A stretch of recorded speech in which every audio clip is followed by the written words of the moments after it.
Welcome to the Booktrovert Babes podcast, where two friends decide to bring our dramatic conversations about books here for your entertainment. I'm Rubik's, mom of 5 and a baby reader just entering my book era. And I'm Taylor, a mom of 2 and a well-seasoned book era veteran. You guys, we have a guest today. We talk about her a lot because she's in our TBR Titties group chat. She's our little Australian. It's Tish. G'day. Hello. Good day. I was so G'day, hoping you would do that too. G'day. You had full Oz for us, guys. Just for you guys. So Tish is here because we have the perfect episode to have Tish with us. We're doing romance in books. But when you take it out of a book, it's fucking cringe. Or it's gross. Or it's icky. So Tish, what is something that's so romantic in books but is so gross in real life? I would have to say men. Facts. Yeah. Yeah. 100%. So it's perfect to have you here because it'll be so fun to go through the things that are romantic to you in books because you have some, but they're all immediately disgusting because men exist. Because and men. you. Yeah. Yeah. I feel like I have somebody more aligned to me today. Just a little bit. No, because there's some books that I know you're going to want to bring up today that I know she agrees with me. Maybe not. I feel like there's at least one. I think I know one already. That you agree with me over her? Yeah. Yes. I It's think not we talked Fourth about Wing. it already. No, it's not No. Fourth Wing. Oh, it's not. Oh, yeah, I am going to talk about Say You Swear for sure. You're absolutely going to There bring it it up. is. Absolutely, for sure. Yeah. It's fine. We still love you. You're valid. You're beautiful. Mwah, mwah. But there are some things that Tish will agree with me on versus you, and then vice versa. Yeah. Because Yes, that's Tishy, fair. I think, is a good combo of the two of us. Because Tishy is very fantasy. However, she's also very dark romance. She gets very angry at the dark romances, but we read Yes. a lot of dark romance together. Very much. Yes. Yeah. So, probably, I know the answer. However, do you think that books help remove icks when it comes to romance? I think that they help put it into a controlled situation. So some things can seem better, I guess. I don't know. I just think that there's things, when you know that there's things IRL that would ick you the hell out, but that you can handle in a book, then yeah, definitely. But there's still some things that, yeah, I don't know. I think there are some things that, like, if I were to text you, because I'm dating a new man, and I'm like, oh my god, he did this. Yes. Some of it you'd be like, slay girl, and the other things you'd be like, Taylor? No. Girly. How about nah? Yeah.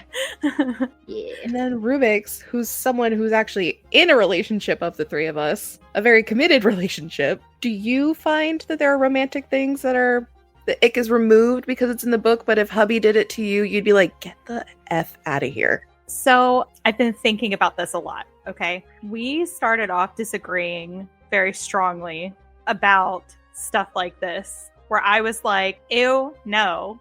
If somebody did that to me in real life, I would be out of there so fast. And that, I think I'm still learning to like separate the real world romance things from the book world romance things.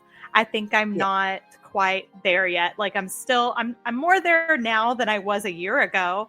For sure. But like last You're year, so much nicer. You read everything that Icebreaker was- and loved it. Yeah. So you did. definitely. but everything What? that was happening in I these know. books, I'm like, no, if this guy did this to me in real life, I'd be out of there so fast. Like it feels toxic. It feels like all these different things, not romantic. Yeah, you've definitely improved because Say You Swear Rubik's and Icebreaker Rubik's are two different romance readers, which is insane to me. Because if I had to compare, I would, because I think that there are ickier things in Icebreaker than in Say You Swear. Yeah, I haven't even read it, and I would say the same. I was going to say the TikToks that I've sent Tish, she could probably guess.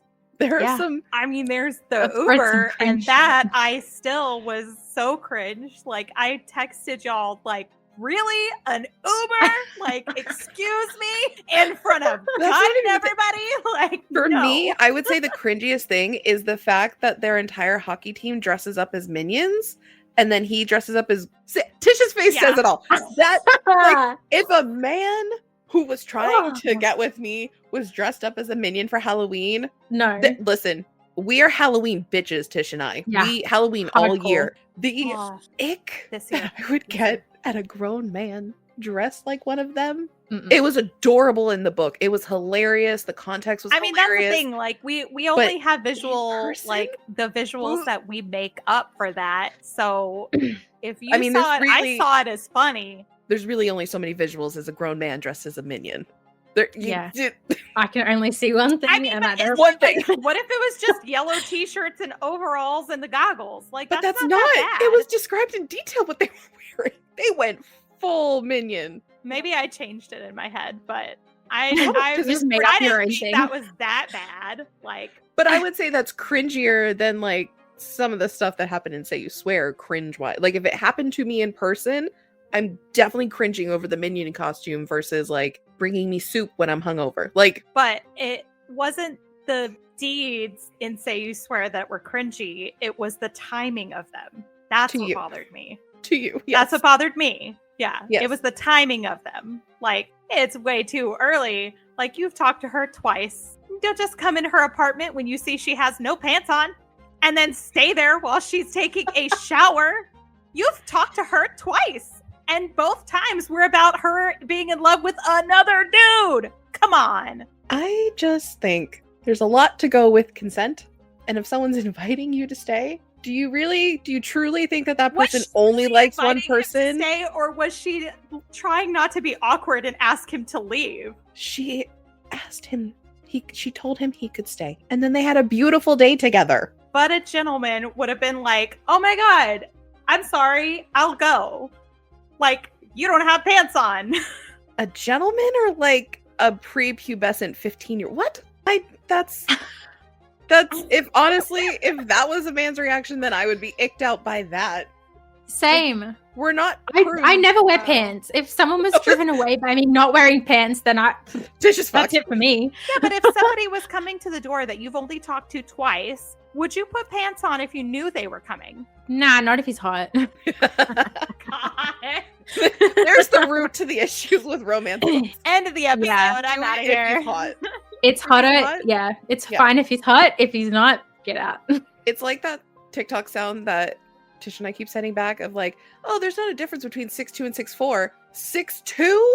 Yes. You're pretty good. 6'4"? Yeah. You have a criminal record? I don't care. Yeah. Tell me about it. Fine. Like, you're literally perfect. Yeah. They're like, it's a 2-inch difference, but if you 6'4", I will let you get away with murder. It's the same thing. You're hot, you can get away with a lot. I'm sorry, I am toxic. Yeah. You see the shit I read. I am toxic. I know. I worry for you. Thank you. However, most of the stuff you worry about me for, do you know who I buddy Reddit with? No, I'm aware. We are toxic together. Hi, Tish. Hi. I don't know what you're talking about. I would never. Never. However, I will say I feel like Tish recognizes them as being toxic a little bit better than I do. I might be the worst when it comes to toxic. Look, I read so much dark romance, but like I'm angry the whole time I'm reading it, but I won't stop reading it. Like, so like I know that shit's wrong and I hate it, but like I also know that it's gonna get so good, you know? There's gonna be something good to make it worth it. Yeah, like by the end, usually it's like, okay, I get it. Yeah. See, I think that's the difference though. There's like romance books have the romance that are cute, I think could probably translate better. Then there's dark romance. Probably less than 5% translated into real life is like felonies or jail. Like 1%? Like 5% of them are good. The rest, like the 95% is probably like you're going to jail for doing such things. I'm really, the kind of stuff you read, y'all read, I'm probably going to be up at like 99.5%. No. No. That feels harsh. That's a stretch, you know? 95 was like is it overdoing it. Is it? Yeah. I don't think so. No, I'm pretty sure that most of it is felony or at least like aggravated assault. I think it's only a felony if you get caught. Yeah. So... we read a lot of books with that makes it so much better. It's fine. Exactly. You get it. One of our favorite reads we just did had breaking and entering, and I saw no red flags with that. He did it it was so cute the way he stalked her. It was so cute. It was adorable. He like talked to a cat and like made friends. He befriended the cat. He'd give the kitty belly It's rubs. cute. It's sweet. So cute. Just a little beanie. Yeah. Fine. I think No. that you should just read more dark romances that we Yeah. read. I Outside can't. of the I don't buddy have the reads. stomach for it. I think you would like Lights Out. Kaylee really liked it. I'm planning on reading that one because I heard It's- it was very funny. It's very okay. Yeah. Butcher and Blackbird. Mm. 95% of what happens in those books is illegal. However, To other people. romantic as fuck. You It's cannot so tell me romantic. Yeah, but most of the illegal acts are done to other people, they're still illegal. not the Yeah, person but they're they're claiming romantic to as fuck. love. Well, yeah. That's why the Lights Out one is cute because they don't do anything terribly illegal to each other. Just a little bit of breaking and entering and a little bit of cyber stalking. It's fine. It's fine. Taylor and Tish's family, can you please do me a favor and check the locks on their door? I'm concerned. How else am I going to meet someone, Rubik's? I don't leave the house. I have to leave the door unlocked. We're waiting for the demons to come in through our window. Yes. They have to come to us. Oh. Yeah, because I ain't leaving for no one. Okay, so stalking, not great. Okay, obviously not great. However, Not if you great, didn't yeah. like Josh from Lights Out, he loves Then me. it's great. Okay? Yeah. Yeah, that man That's loves fine. me. That's fine. I have security cameras in my house, or really they're baby cameras. If I found out a man was hacking those to just check on me, make sure I was doing okay, I was would like, you feel look so a little flattered. parched, let me DoorDash you something. We're How in love. sweet is that? That's so We're in love. sweet. And especially if he's hot. Again, we need to make this distinction. If he's not hot, I don't think I would like it so much. That's fair. I just feel like maybe it's illegal, maybe it's obsessive, maybe it's a little cute. It's okay. It's fine. That's I'm in a little dark iffy on romance, the okay? cute part, but that's me. I That's where we disagree. okay, but think of this. If you had a security camera system or your baby camera system and hubby had access to it and he happened to see you in the camera and was like, you know what? She looks hungry. Let me DoorDash her something. You would think Okay. it's cute. You would text me and be like, oh my God, hubby saw that I was For hungry one. on the camera and he sent me food. If that happens here, I'm the techie. So I set That's up not those fair. cameras. Pretend that hubby And is I checking would you. have to One give person him is with- access. I'd have to give him access and show him how to watch me. Okay, So let's I would know pretend. that he was doing it. Let's pretend that the hubby isn't nope, I can't say it. Tech Yep. illiterate, whatever it is. Okay, Well, let's he's not pretend tech he illiterate, knew- but come on. he knows how to go on his phone and DoorDash. Yeah. Yeah, so if he DoorDashed you something because he's like, she needs a pick me up, you would think it's cute. Not if we weren't already together. If he was at work, you see what I go through, Tish? Do you see? Yeah, this is painful. I feel so bad for you. Rubik's I- hates you know- when some. This is the root of it, and that's why I think love languages are a big issue with this as well. Rubik's hates when people do things for her. She is a people pleaser, but when people try to please her, hates it, shuts down, What's wrong rejects with it. you? Ugh. I don't think that's true, actually. I kind of Mad up. swoon. No, I swoon. He brings me a bag of chips because he stopped at the gas station, and I'm like, oh, you thought about me. Like, it's a fucking bag of chips. But I'm like, That's Well, not why smart. is that About okay? But me. the DoorDash wasn't okay. no, because what you're talking about is me not knowing that he's watching me. Yeah, And that's creepy. is it? Yes. I don't think so.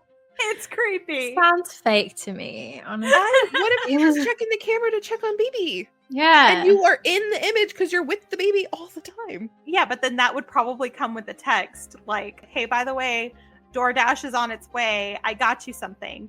At Well, least yeah, I would something assume to let he would me tell know. you, 'cause Well, you yeah, because if he stalk didn't, your you Ring know what would camera. happen? Yeah, you would see the Ring camera go off and you'd I'd panic. lose my ever-loving shit. I would go insane, like, oh my God, there's somebody at the door. I'd be texting him, like, there's somebody at the door. I need you to come. Even though it's going to take you What? 45 He fucking could minutes to contactless get here. delivery. Not like you can get here and do anything about it in time, but He could I do need you to contactless come here. delivery. They just drop it off at the door and they're out. And you'd see them coming up with the bag. I don't watch the Ring camera. He watches it. Okay, see, he's got some 'Cause tech that in him. would scare me. Listen, I'm going to text hubby after this and we're going to have a chat about how he can woo you so that you're wooed to my side.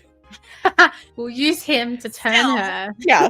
This is somebody that I am in a consensual relationship with, not somebody that I don't even know is watching me, that I don't talk to, somebody I don't that know. is watching me without my knowledge. Why are we wrapping It's back around to the creepy. single ladies? We're talking about the basically married lady. Yeah, I know, but that's the difference, is what I'm saying. I know he's watching me. I know he loves me. I know he wants to do something nice for me. That is way different than somebody sending me things without telling me because he's watching me. Like, but it's the same intentions. He just wants to do something nice for you. It's just that you don't know that he's there. What's the intention behind watching What if, like, a somebody man... without their knowledge? Okay. Wanting to care for them. What if I text you because the online dating, say I re-download the apps, and first of all, you two are terrible friends for letting me download the apps again, because we're supposed to have a support group where we don't do that. But say I did it, I meet a guy, we're flirting, we go on a couple dates, like 2 or 3. He sends me an edible arrangement. Is that creepy? Or is that just, like, cute? I mean, why does With he context have your address? being, did he not pick me up or drop me off on one of these dates? If we're on, like, dates 3, does he not... Oh, I hope he didn't pick you up Is he hot? on date 3. Yeah, maybe. Then yeah, it's fine. Okay. Tish. So Tish is my go-to God, Tish, you fold so easy. Come on. You are stronger than this. No, she's not. We have to protect her. No, I'd be concerned. I'd be concerned. Okay, but with the context that you know, chocolate-covered strawberries are like my favorite thing on the planet. Yeah. You would be have you told him that? I would assume so if we're like 3 dates in and he's sending me an edible arrangement. I feel like I don't have enough information to make an informed statement. We just had our More third details, date. please. We just had our 3rd date. It went super well. We discussed desserts, treats that we like, because we went out to dinner. Is all of the knowledge that he used to do this knowledge that you have consensually given him? Yes, we're removing the stalking part. Okay, then yeah, that's cute. That's sweet. It's Tish laughing at me conceding.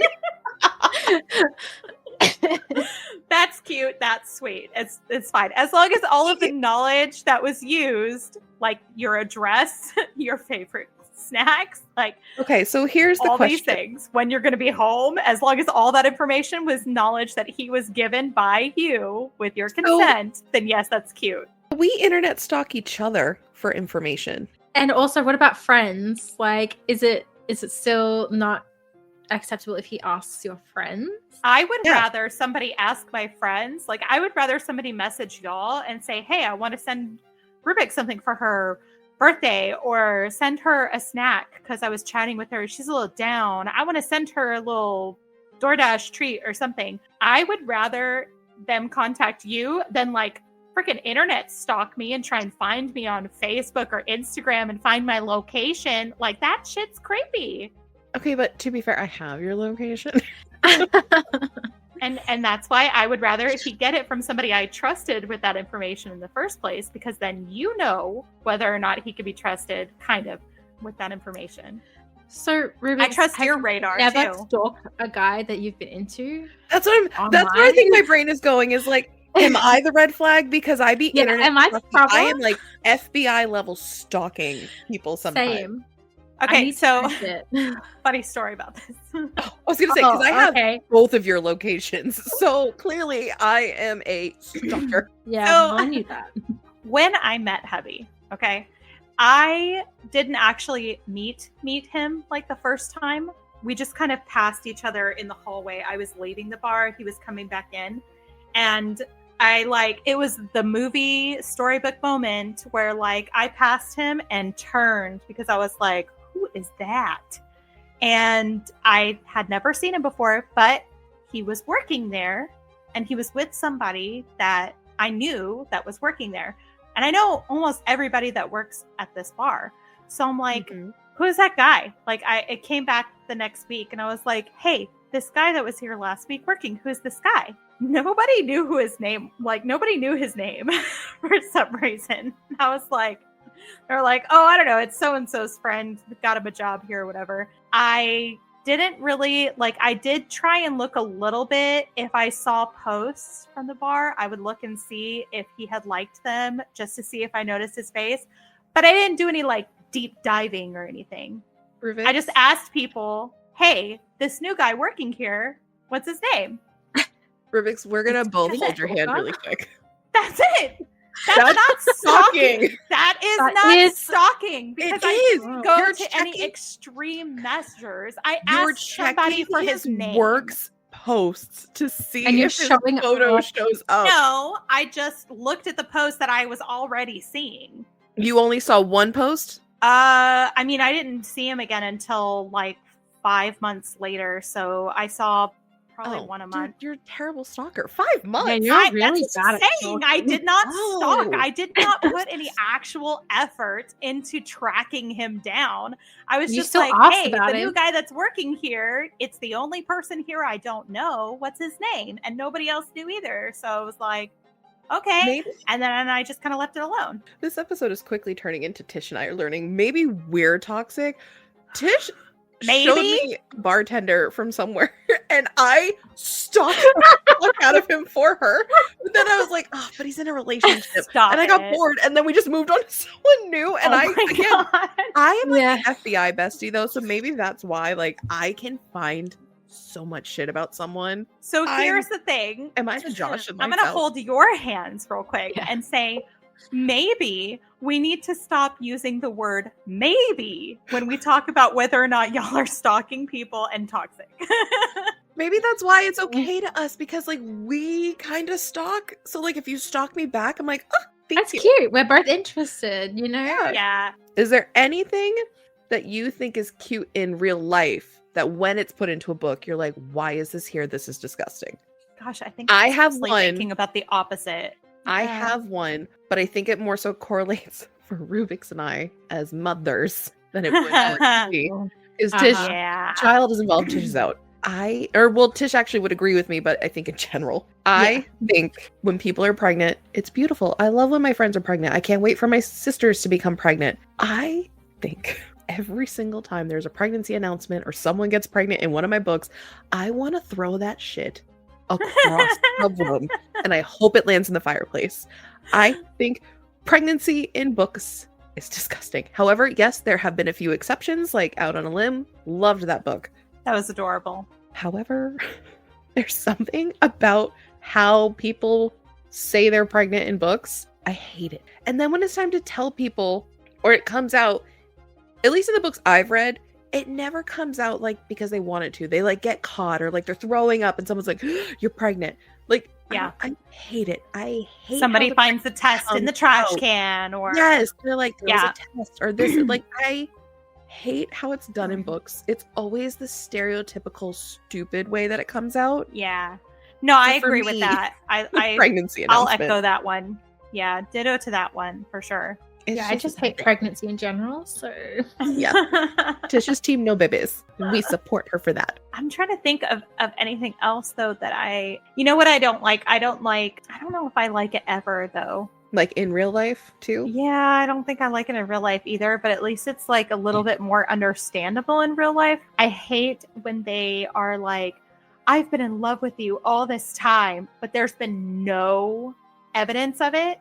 Like, Oh, insta love. Yeah, but like I need insta love. it's like the like childhood friends to lovers, but like Mhm. there wasn't anything romantic that happened that would suggest it was possible. And You know then how it's just like, I've loved you all this time. And it's like, where? Yeah. how? The only way that I When? can use like insta love in real life is when it's on those reality shows like Love is Blind, Married at First Sight, and then like those couples, like the one couple from There's Love is a lot Blind, of like, other first stuff in there season. too, though, like forced proximity and all that kind of stuff plays into that too, though. Yeah, But, like, the downright like insta that's love the is only just way I like- can excuse insta love. I mean, yeah, fine. There's a 1 in a million where those couples like they do meet and they fall in love and they're married within like 2 months. Sure, but yeah, insta love in books, I hate it. I want to build up. I want a little bit of a slow burn. Yeah. In a book, don't fall in love right away. I'm grossed out. Stop it. I agree with you. Yeah. I'm Tish? trying to think of things that actually happen because insta love would be something I would think too, but also I'm iffy with insta love. I don't know why. I think it depends on the book that I'm reading. So I'm just like convinced that I'm that amazing that you should fall in love with me immediately. So like Agreed. Oh, damn. She's the Diana. Yeah. Listen, when it's just the two of us, I'm the Diana. We're talking about a character from Black Witch. Okay. But yes, in the group, she is the Diana. Tish is For the the record, Diana. Okay, Diana yeah. is our favorite character from the Mhm. Black Witch. She's Yes. a werewolf, which you'll also love, and she's a Nice. badass. But yeah, also I Okay. did just think of another one What? because I saw it on TikTok earlier today, and it just dawned on me. I love seeing the big flashy engagements on TikTok where it's like this big production of an engagement. I think they're so Like cute the flash when I see mobs and them. stuff? Yes. I'm like, oh my God, that's so cute. Don't do it to me. However, when I see it in a book, immediately I'm grossed out. There was a book I gave a 5-star and I had to ignore the proposal because it wouldn't have been a 5-star. But I do think in real life, when I see the big engagements, I'm like, oh my God, that's so cute. Don't do it to me. I'll punch you. And I don't want to read them because I think they're cheesy in a book. Yeah. And there's like one book I'm thinking of, Reverse Harem with engagement, and I'm still mad about that. That one think that's you- currently in timeout. I can't see, but I'm assuming, yeah. Yeah. Well, wait, how many of them Yeah. got engaged? 4 to 1, basically. 4 men proposed to 1 woman. At the Yep. same time? Yeah, and it's so cringe. Ugh. It's so cringe. I hate it. One of them used a recycled wedding ring. And that shit. That is no. We That is ranted no. so hard. Real life romance book, I don't care. That shit's a no for sure. Mhm. Yeah. It was. Yeah, I that's could a have let big so egg. much of that scene go, and the worst part was that it was the best guy who, like, not best, but like the most rational you of liked the men. I did love him, but he was like the most rational of the men, where he did the least crazy shit, and then he's the one who used a Boring. recycled ring, and I was like, No. like so stupid. immediately he fell down the list. I was Wait, like, "You're recycled like disgusting." he had used that ring before, or Yeah, like family like a heirloom previous kind of girl. recycled? Oh No. yuck. To a He- girl he- who he tried proposed to to someone kill else. him. Yeah. Yeah. And that he hated and made him hate all women, and now suddenly he's giving her the same ring. No. Yeah, it's so fucked. Mhm. And they're rich. They're billionaires. Yeah, they're Just loaded. buy another ring for crying out Thank you. loud. Thank you. I couldn't let it go. I was so mad. I would never let that go. I won't like. either. I wish we could just blank Why out the did you last say that? 20% of that book. It was so like the first It like, could have been a 80% was 5-star. perfect. It was going to be 5 stars. And then it kept Oh. going.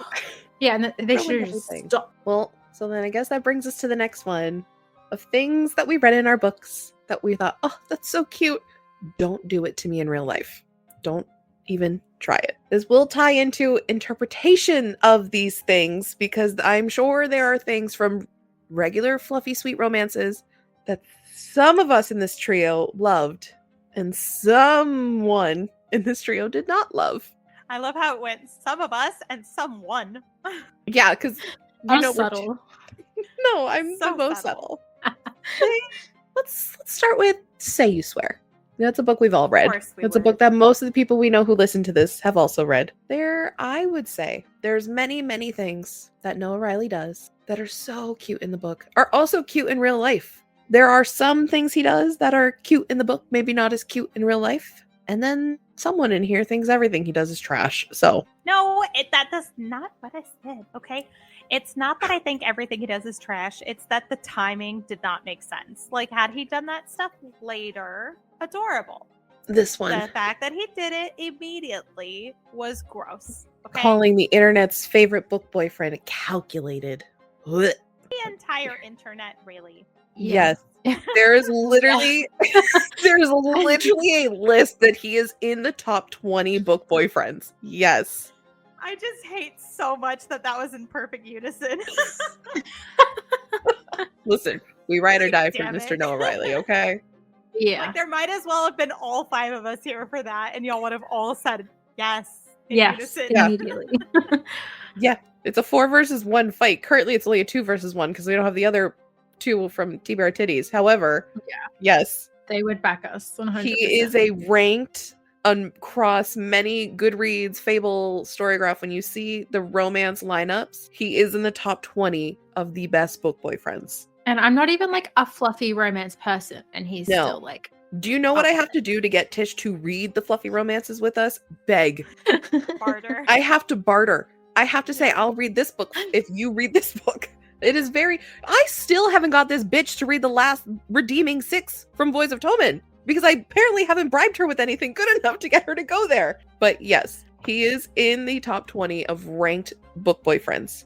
You are for sure the minority on thinking he is calculated. That's fine. I do think it was calculated, though. I feel like you punish him for having a crush on her. Yeah. That, okay? It's just propriety, okay? There is a level of propriety that exists, and I just don't think that the second time you see somebody, the second time, which she was drunk for like that whole conversation, and then he took her to her door. Gentleman move to not go in with her that night, okay? Yes. But then to show up the next morning, knowing she's going to be hungover as fuck. He knew she was hungover. He wanted to help because he likes her.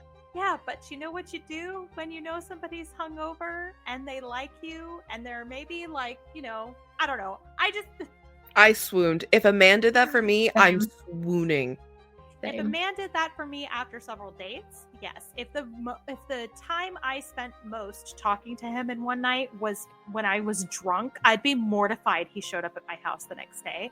And I absolutely would be mortified that he saw me open the door in my underwear and that he didn't excuse himself when I go take a shower. Because I'm sorry, are you actually going to tell me that you would be completely comfortable showering with some man in the next room that you have only talked to twice, and one of those you were completely drunk and don't remember much of it? Yeah. Oh my god. I just like to remind Somebody you. Send help, please. I would just like to remind you that we have a Snapchat group with a certain name. I don't care. We send our little Snapchats to each other all the time. I don't care. I can't care enough. No, even in general, I just don't care. Like, it's just different. Nah. No, I feel like the first time that I saw Tish's cleavage, I think we were only a couple weeks into the friendship. Yeah. Like, we solidified it. I'm such an oversharer, both verbally, physically. I could not care. And I think half of that's too when you've traveled and you've had to be in situations that are like really close quarters. You learn not to care about anything like that so quickly. So I think any reservations I had around that. Yeah, but you don't know her personality. There are people who just don't care, I don't know. Maybe because you had a different schooling experience as well. Like, because with, at least for me, and I think for Tish, for some of the activities you did, there's like locker rooms and like, yes, again, that's all with like girls and stuff. But I think I'm so desensitized. I've given birth. Like, I just don't care. See, I've given birth too. More times than you. Double the times. That's true. But I don't know. I just don't care. I really I don't care. Yeah. I care. And I think that's why you care more thinking it's calculated. For me, if I were in that I would also care if it was my daughter. Like, if my daughter was telling me that these guys were doing 17. Half the things that they do in these books, some of these things that these guys do. But I'll be honest, I met my ex-husband when I was 14. We weren't doing the PG things from the books at 19. So, I think to my brain, I'm like, yeah, that's fine. Because I was, what I was doing at 19 or who I was with at 19. Yeah, I moved out. I was basically living like an adult when I was 16, but yeah, and you're obviously going to look at your daughter in a different light than you were when you were 19 going off the rails, but it's that's the age. Yeah, but I definitely for Boys of Tommen, I would do going off of the rails. It's her being like, "Oh, this guy did this and it was so sweet." And I'm like, "Was it?" Or was it a little concerning? But again, you gotta do it. How are you gonna learn if you don't go through the rebellion phase, the moving out phase, the first time you're doing adult relationships? And that's so chill compared to some of the shit chill. I did. Yeah, that's fine. That's what I'm saying though, is where it's hard for me to separate the real life, what would concern me and what is in books and is romantic. See, I have to wonder, because obviously you're reading journeys younger, I guess. Mm-hmm. Whereas I've been, breathing books since I could read. I think I've always had a very active imagination. So I think that is part of the difference, is that I'm so used to being able to, this is a whole separate world. This isn't me. I can see things separated from me, even though with this book, like I would still be fine with it in real life. Oh yeah, no, But I think I'm it's just not harder like for you that. to like. I am Yeah. in the book. When I am reading a book, I am in the book. Like hubby's reading Akatar, and when he's like, I said, like, where are you in the book? And he is like, well, I'm here, but I don't understand what just happened. And I'm like, oh, well, we went here and we found this guy and we talked to him. Like, we did that. Like, I was there. Okay, I did it too. I was there. I was there. Lived this. I lived this with this character, okay? Like, I put myself in the book. Like, oh yeah, we just got through crossing the parapet. Like, I'm in that book with them. Yeah. I mean, because like I am to a very degree. similar, because when we got everyone to read Bride, and a lot of people were like, of what was going on in Bride, Tish and I are like, y'all were not on the same Tumblr that we were when we were 15. Like, we lived through some shit. Tish and you were in the same part of the internet. So like, there's certain things that I'm just so like, that has you gasping like, bestie. And the amount of people that thought Akatar was spicy, and I'm like, I don't think it's spicy. I did at the time. Like now I feel like it's very tame. But I tell Well, you, yeah, now that you've dived now in, that you've gone further, watching my husband read some of those things in Akatar, his face, he just started laughing, like he was giggling like a 12-year-old boy. Like, I was cracking up watching him. That's funny. I do wonder if you were to have read Say You Swear later in your reading, if you would feel differently about Noah. Because like, there's stuff that Tish and I read that I'm like, Noah's a saint. He's a good, sweet boy. Like, if you not had read even it after dark all romance these stuff men, either, like our fantasy stuff. Like, there's just so many things where I'm like, he's a good boy. There's nothing wrong with him. I think my biggest grievance with him would stay the same. Is that the only grievance you had with him? Like the later stuff? No. The later stuff, I had a huge grievance. See, but there's like stuff in that, like when he's teaching her how to cook. I think that's so cute. It's adorable. That was adorable. So like, that was if adorable. A man wants to give me cooking lessons, I'm in. That's adorable. Yeah, I can't. I hate cooking. I would have loved that. No, the point where he decided he needed to leave and have space. Yeah. After the thing that had just happened before that. Yeah, that did kind of annoy me too. But I hated that whole situation in backwards. General. See, that I think we all agreed on you with. That's the miscommunication. And I hate miscommunication. Oh my god. Yeah, that's like my least favorite third act miscommunication, third act breakup. Like, I hate it. So I'm with you on that. My biggest grievance was the two things that happened. He was fine with the first one, and the second one seemed very low key compared to that. Yeah. So that was stupid. Those two instances, being so fine with the first one, and then the second one is very low key, and he was like, "I need a break." Yeah. Please. What? Yeah. That was so backwards, and that was my biggest grievance. And I think even if I read it again now, like for the first time, that would still be my biggest grievance because it was a plot issue. It didn't make sense. Yeah. And that it was really weird out of left field. Yeah, that I don't agree with you on the first one. I think the taking care of her the next day, I still understand. I still love that. Adorable. The second thing, I do agree with you on. Yeah. That I think we all hated I think that. Would be fine if they had known each other longer. It's kind of like what I said in Trick Shot when we read that. I felt like I was supposed to feel things that I had no evidence to back it up with, like because they didn't go into it. I don't. It was the novella with the MMF. She's the plus Christmas size one. Yes. Yeah, I Christmas did tree read ornament. That. Yeah. Okay. I know. Okay. Yeah. So that was like, my. I feel like you read that was with my us. biggest issue with that book. Is it read like I was supposed to feel things. I didn't feel because I didn't have enough to back it up. Like there hadn't been enough of it because it was so fast and so short. That so is like, the issue with the connection. I know. It's always insta love. That deep connection, it's like, I just met him. I don't know what you're talking about, you know? But that's why novellas are like, I had more dates, that they had more dates, I wouldn't have seen that as nearly as calculated as I did, because it was only after 2 times of talking. First time was just like really small.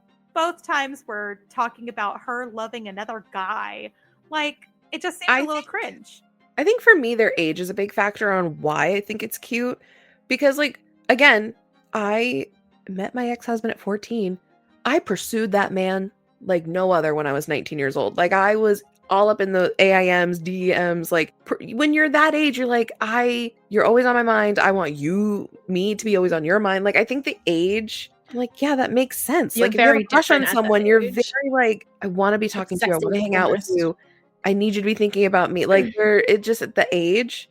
But I would say even now in my 30s, I do think it would be very like, oh, they brought me something because they knew I was going to be sick. Yeah, no, if they showed that care. If Yeah. somebody did that, I would be just swooning about it. Like if I'm Well, yeah, thinking but he brought that's me some like tea you and said some earlier, soup, it's like a developed relationship. yes, exactly. Which is what But I'm I don't saying. need it If to be their developed. relationship had been a little bit more developed, it would not be an ick to me. But it was an ick because it was so new, and it's like, hi, I don't know you. Why are you in my apartment while I have no pants on? Like you should have been like, oh, sorry, I'll come back at a better time, and left. He could have still dropped the stuff off and left. I would have been so he mad if he dropped the left. stuff off, dropped it off with her number or with his number so that she could text him if she wanted to, and left. Story could have continued the exact same way. They could have made another date, and everything that happened that day could have happened on another date when she was like not hungover. I'm just thinking of like the Legacy of God series that I love, and I'm just trying to think like. No, Noah is so nice. Noah is an absolute saint compared to those men. Those men are like, if the girl is like, I'm not comparing it to like awful guys that help but compare. You guys have already read. Don't you call Jeremy awful? Jeremy is Jeremy delicious. Okay.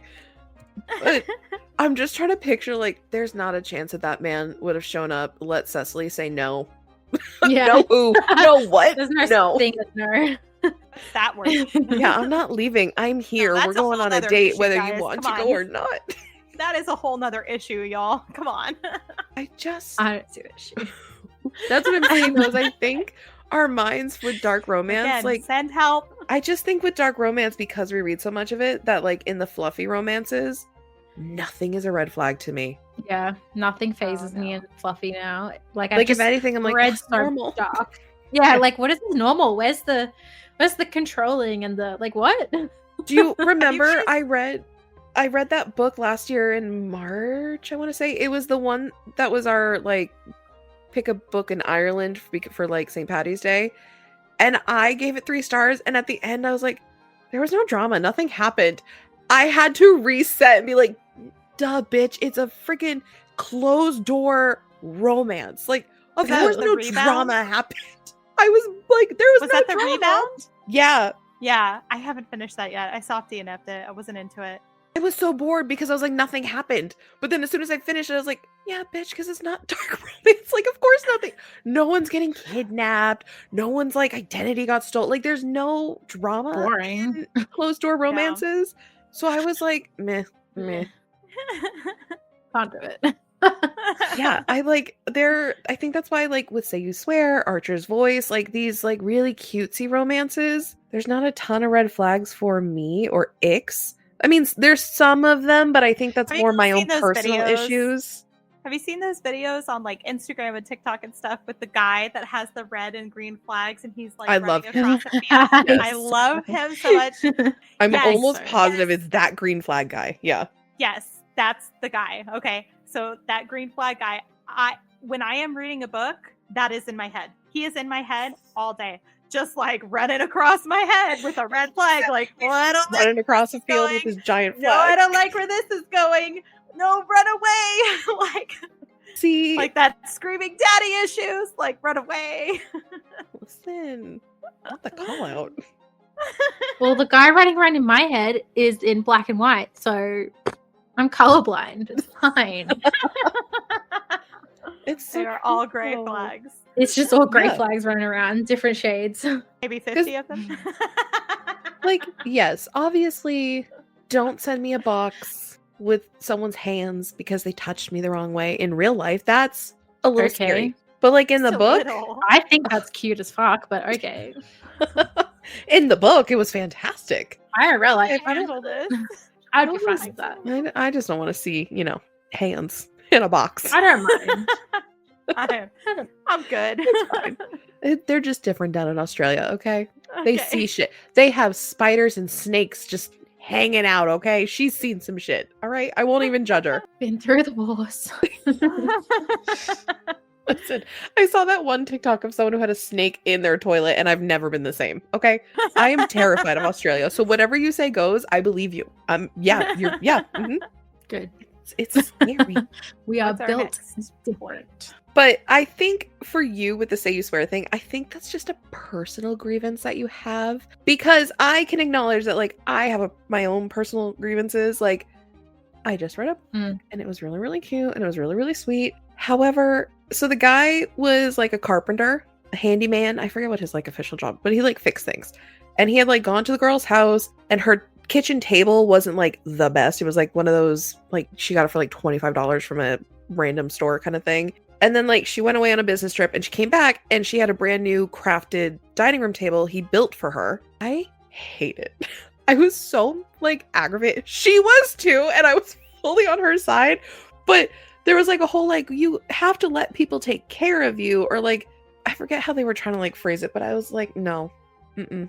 You don't know. What if I like really liked that table? How did he get in there? How did he put the table in there? He was taking care of her cat, so he was already in the house. It wasn't like he broke in. It wasn't a dark room. That was my next question. Like, did you break in and leave a table? But I was like, that's too far for me. Like, don't replace my furniture. Like, I can see the thought process of like, I want to take care of you, and like his explanation in the book was like, I don't want you to like be eating soup and like your table breaks and then your hot soup falls on you and you burn yours. Like, in my head, he went too far. That's very dramatic of you.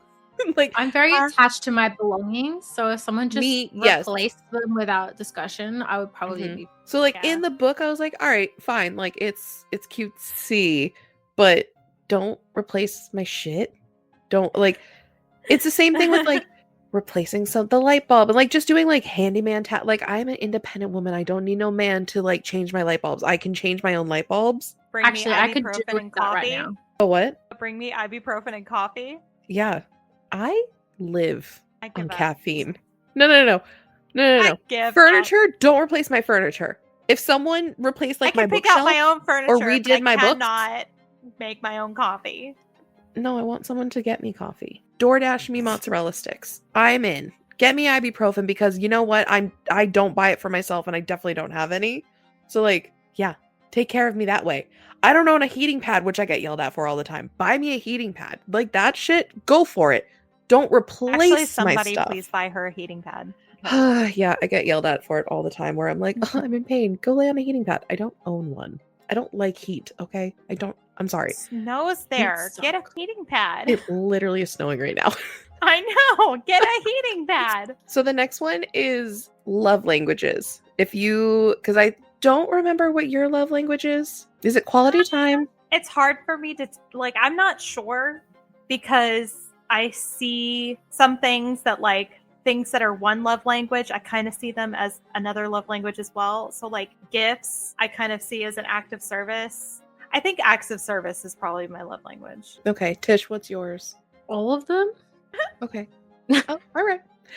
Here's my thing. I don't think that anyone has just like love one quality time. I love gifts, but I kind of see everything as an act of service, because anything that he does that's trying to reach me in my love language is an act of service in a way, you know? Mm-hmm. Like I think all of them go up and down. I love it. Yeah. I think it just depends on the day and what they're doing. I was just gonna say, I think we're similar in that. Like, there are certain days where like physical touch could be in my number one, and then there's other days where if you breathe near me, I will punch you in the throat. Yeah. So 100%. I definitely think it weighs. I do think acts of service is my number one.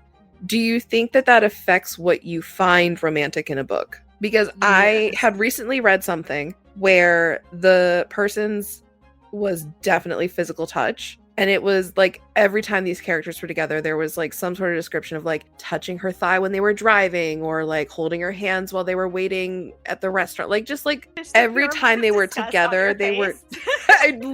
This is why I love that we record with our videos, because the face tells it all. But like every time they were together, even if it was just like a quick little like, oh, with his hand on my thigh, and he was moving his finger to like the beat of the song they were listening to, like was constantly just like some sort of physical connection. I think because when I was reading it, 'twas the time of the month hated it. But then there's other times where I'm like, but I know rationally, like there would be other times where I'm like, oh, that's so cute. Because like, yeah, I want to be the passenger princess with a man's hand on my thigh. Like, how cute.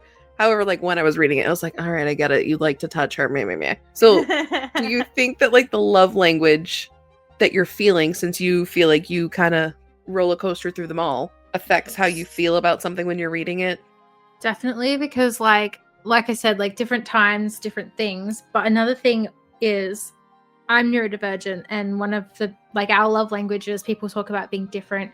So when you think of the regular love language of quality time versus a neurodivergent love language of parallel play, like they are kind of the same thing, but to a neurotypical, quality time might be you have to be interacting that whole time.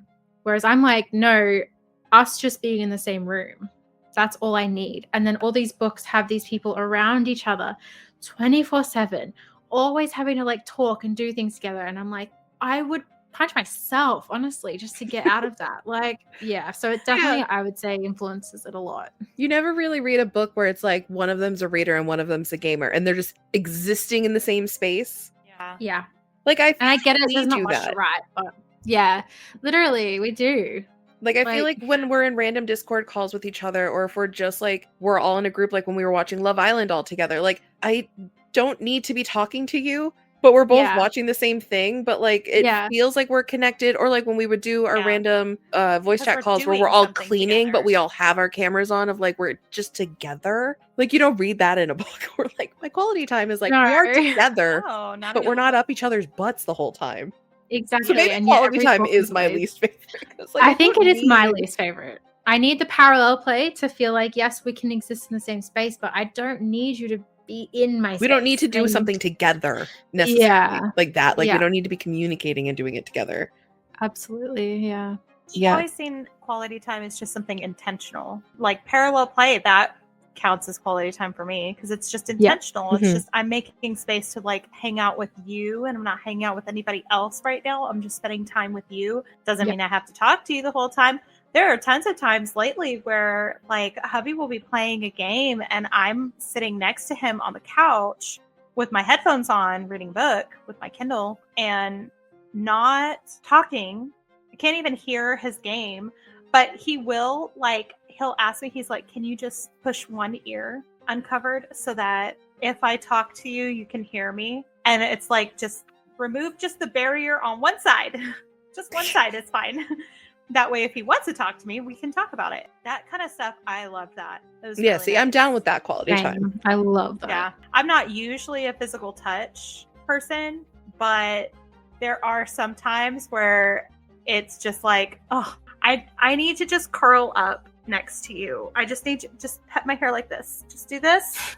That's all I need. Just that. I don't know that it affects me differently in books. I guess I'm just understanding like that's not my thing, but that's theirs, so that's cool. Yeah. Like, so for the example I was thinking of is series, like in the Bond series, like she was constantly like wearing their clothes. But see, that was like, no. That's different to me because I'm like, I see it as that's how she needed to settle the bond because they were having issues in the bond. So like, it's not. She might not normally be like that, and I think she said she isn't normally like that, but it was because just like those kind of things. I'm like, she's wearing their sweaty clothes. Like, no, because she needed their smell. Like, I would wear their clothes, but not like sweaty, like not clothes they've already worn. Like, sometimes I will like if hubby's wearing something that smells really good, like cologne or deodorant or something that smells good, there are times when I'm like cuddling up next to him where I'll just take a shirt and just be like, but it's a clean shirt, y'all. Like, it's not, he hasn't been like working outside, punching things all day and then comes to lay down in something that's sweaty and dirty and gross. It's clean and it just smells good. So I'm like, oh, that smells really good. And then I'm done. I don't have to like wear his sweaty clothes the next day. Yeah. She clearly felt strongly about this.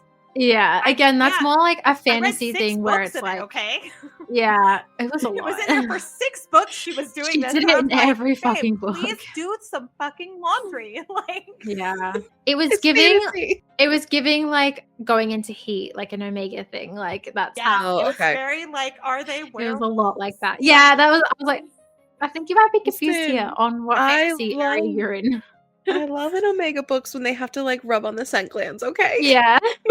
I just love the nesting. I love Omega books for The nesting. I'm like, nesting, that yeah. would be me. I would nest for sure.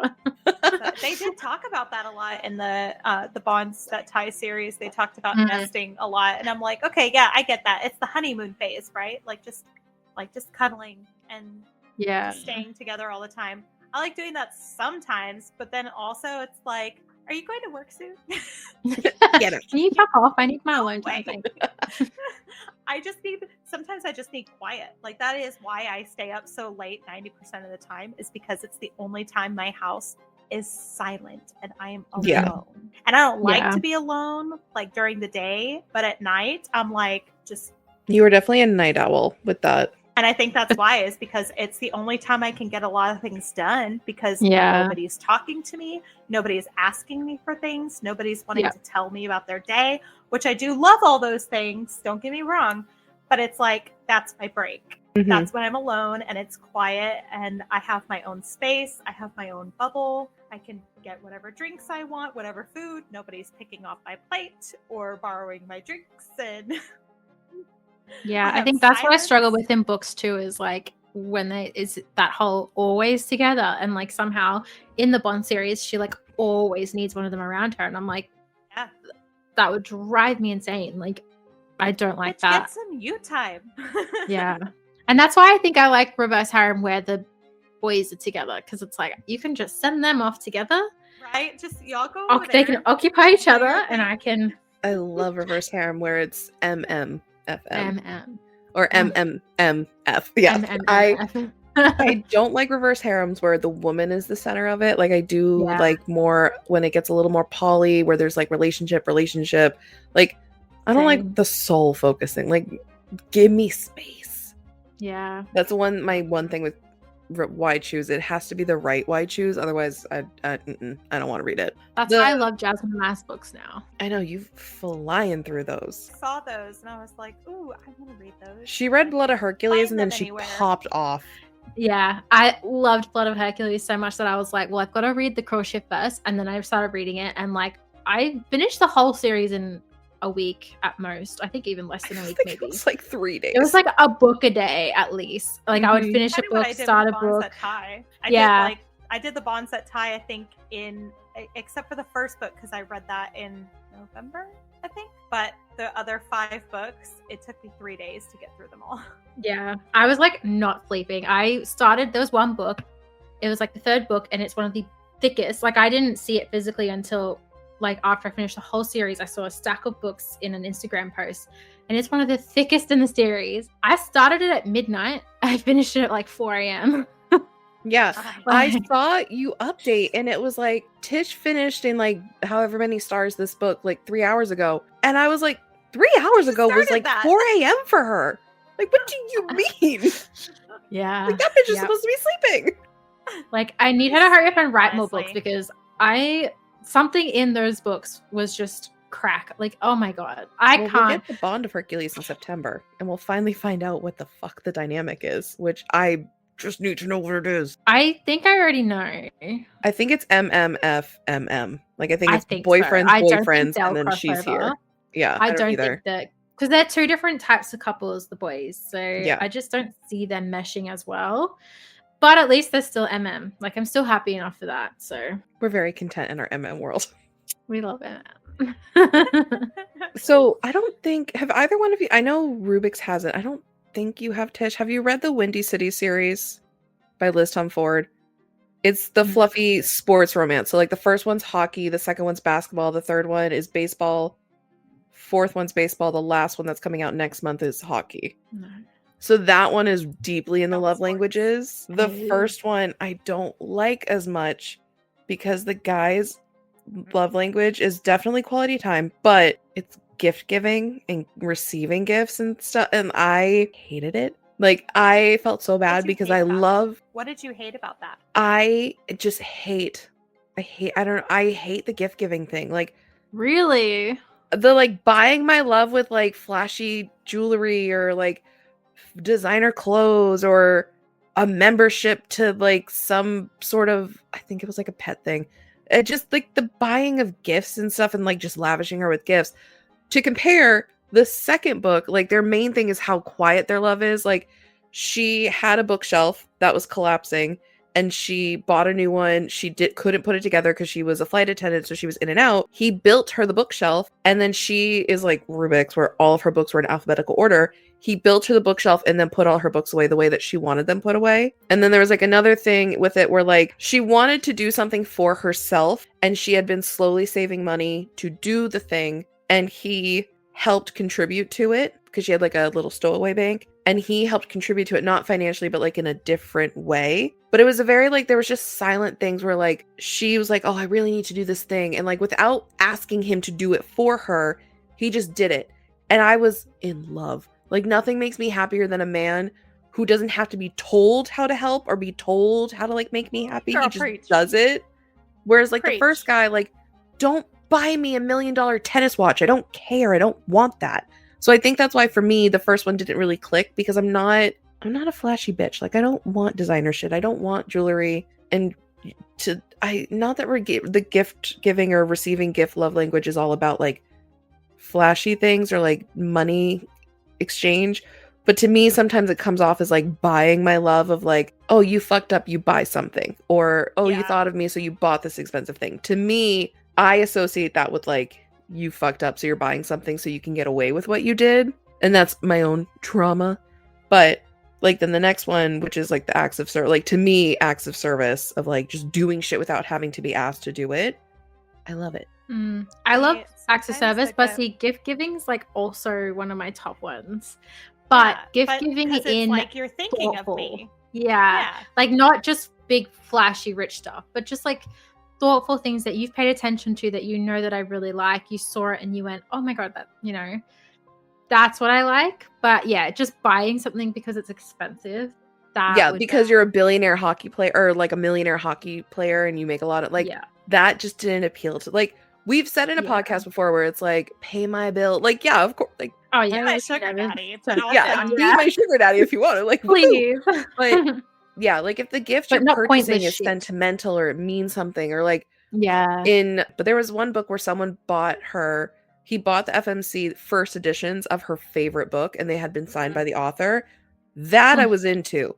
Just buying something because it's expensive, I'm not into. Yeah. Like it has to be something that I'm gonna love, not because you went, oh well, that's just shiny and expensive. Like, no. Like my girl's gonna be decked out in all the beautiful diamonds. I don't like that. So like for that, I was just I think at some point she did start to get used to like being spoiled by him, but I didn't vibe with it, and I didn't like the first book. The rest of the series I love, but that first one was like the first time I've experienced reading something where the receiving of gifts or the giving of gifts was very flashy. Yeah. And I didn't love that. He was a very flashy person.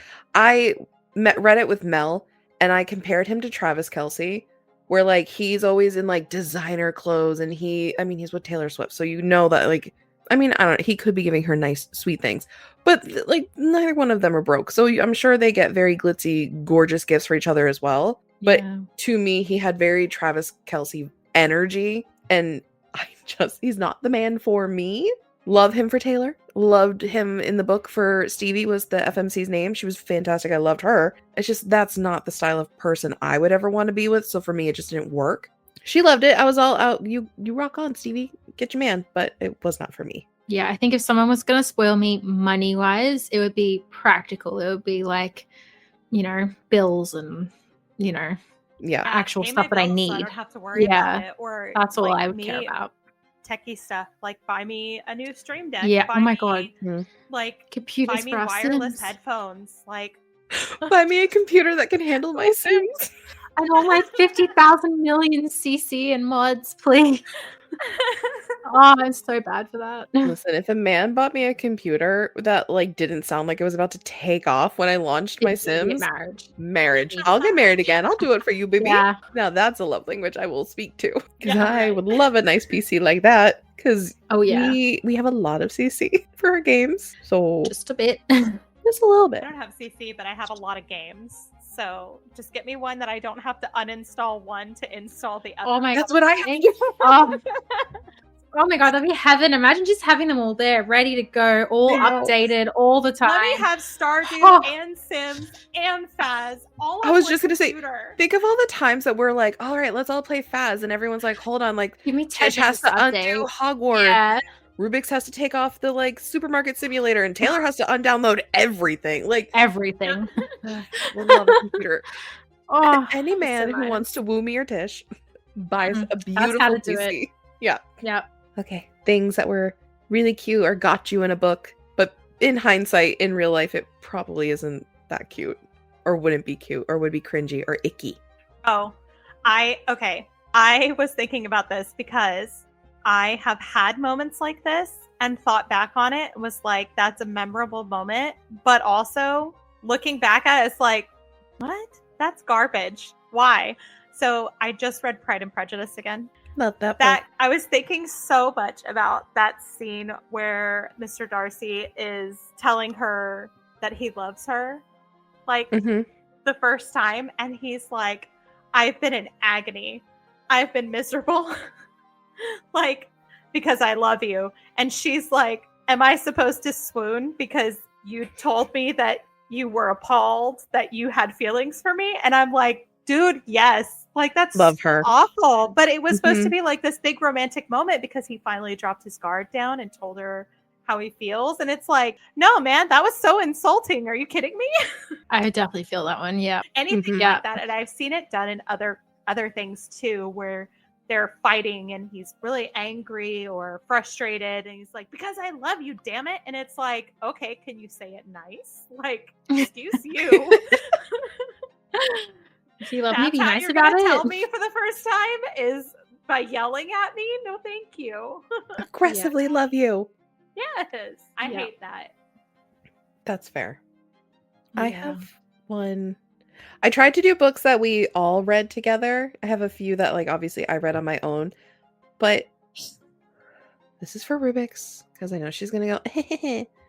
In Binding 13, when they are at the bar and he has Shannon go outside because the mean girls are like in the bar being all persnickety bitches in there, and Johnny may or may not get into a fist fight with the bullies. The girl, he's like, I can't fight you, but I can fight your boyfriend. In the book, it was perfect. It was the best thing he could do. Like, fuck those people.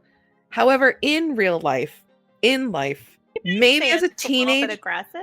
As a teenager, I probably would have been like down bad for that man. In my 30s, don't fist fight. Like, that's jail. I don't need to be bailing your ass out of jail. Aggressive. Like, it might show a little bit of like anger, but again, issues. In the book, I worshipped it. I was like, you go, Johnny. I was rooting him on. As a teenager myself, I would have been down bad. I toxically would have been like, he loves me. He fought a bully for me. However, I mean, standing up to a bully, yes. Fighting, I would not have been down. It's for the that, fist fighting that where I'm like, in the book, loved it. As a teenager, I would have loved it. I'm acknowledging who I was as a teen. As an adult, no, I do not want a partner to get into a fist fight like that. I would be so aggravated with that.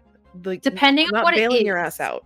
Depending on what it is, yes. In that circumstance, I probably self-defense, or like if it's a bigot or a racist, terrible person. Johnny knocked him out, that would be different.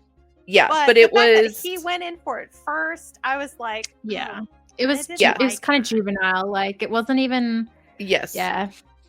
But again, in the book, I loved it, and I said it in our podcast. I did it in our Twitch stream. Like, I loved it. I was here for it. Yeah. Would I want my own partner to get in a fist fight with someone in that circumstance? No, that situation, I would not be okay with that. I would be very. In the book for her either, because I'm aware you didn't. That's why I said. I'm just saying. Like, this is for Rubik's. It's not just that I didn't like it for me. I didn't like it for her either because she had issues. She's already surrounded by. Yes. I get that. And for him to just show his colors, that like there is something in him that's similar. I felt like it was very different from the whole point of how different he was, that he actually cared about her. And like wanted to protect her, it went against that for me. Like instead of I think for me when I was reading it, bolstering it felt went against like to Shannon, the only person who loved her was Joey, and Joey fought her bullies all the time. So it was That's kind of true. like Johnny is like, I'm there for you just like Joey is, and without even knowing the context of how he was there for her. So that does kind of separate because he didn't know that he was kind of being the Joey. But again, in the book, I was here for it. I was like, yes, keep going, keep fighting them. In the Keeping 13, when there's the even bigger fight, was super rooting it on. In real life, I don't want to date someone who's getting in a fist fight. That doesn't appeal to me. Same. Yeah. But also I didn't like it in the book either. I'm aware you didn't. I, however, did. I ate that shit up. I rooted him on. I said, do it again. The problem is there isn't a lot that I like in books that I don't like in real life. Like if I don't like it in real life, I'm probably not going to like it in the book either. Yeah. But one thing that really irks me is when somebody bails, like Noah, Archer, stuff like that, when they decide out of nowhere they need space and they just bail. Okay, but one would say Archer genuinely needed it. Between the two, Archer deserved the space. Right.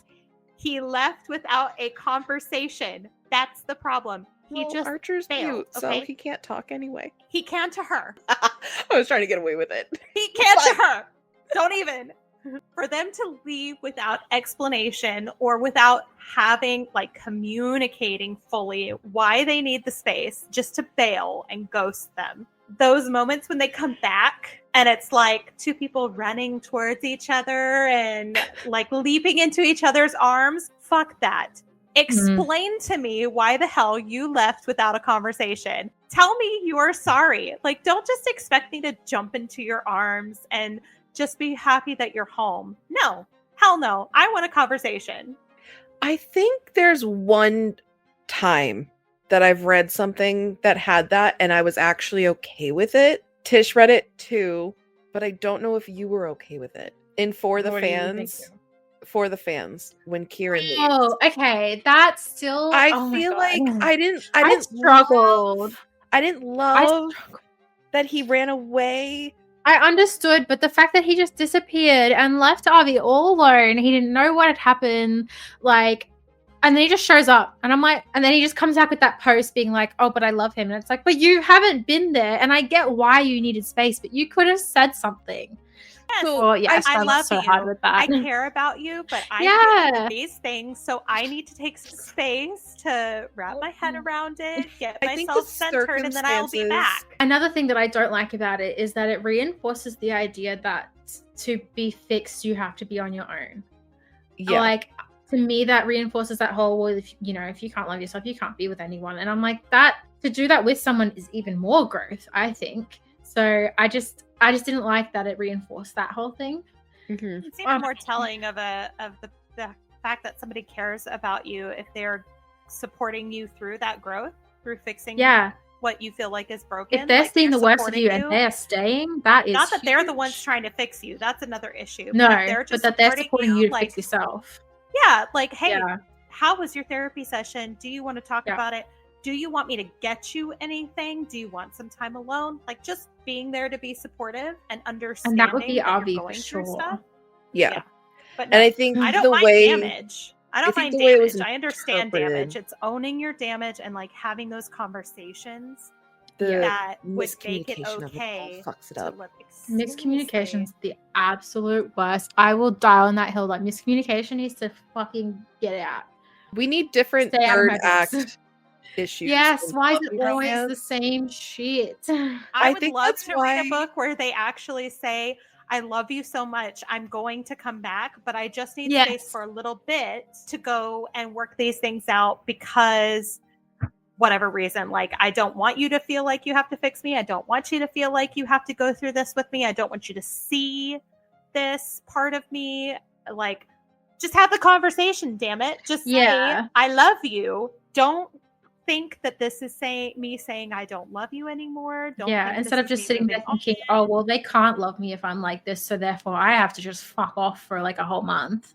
Exactly. And then you leave that other person to just sit there and just do what? And then they think they've done something wrong and that there's something wrong with them. No, thank you. I would love to read a book where they actually have that conversation and do that in a healthy way. I see you looking at all your bookshelves, Taylor. I'm looking at every book and I'm like, did you do it? Nope. Did you? Nope. Like, it's so, I think why I love dark and fantasy right now. Like, I'm really deep into my dark romance and fantasy and MM reads, because fluffy romance, for some reason, the only way that they can get some drama in there is with miscommunication. Or someone has to go away. And I hate it. Yeah. That's not romantic or good. Like, I hate it. Nah. So I think there's like a couple of books I have where like there's no miscommunication. And in my head, they probably aren't 5-star reads, but because there's no miscommunication, I'm like, 5-star. You're a fluffy book and you don't have miscommunication? Perfect. Immediate, yes. Yeah. You're fantastic. It does kind of feel like a cop-out trope. Like, you couldn't figure out any other way to do that. Like, you couldn't figure out any other way to achieve that growth. I hate it. It's the real fucking worst. Yeah. But also, it's a classic for a reason. Which is so disappointing. Like, I'm over it. So stop. We have been eating it for so long. Yeah. I want a new meal. It's like boxed mac and cheese. Like, we don't care anymore because we've been doing it for so long. And this is, I think, why I don't tend to read fluffy, because it's boring and it's the same thing. And yeah, I'm just not a fan.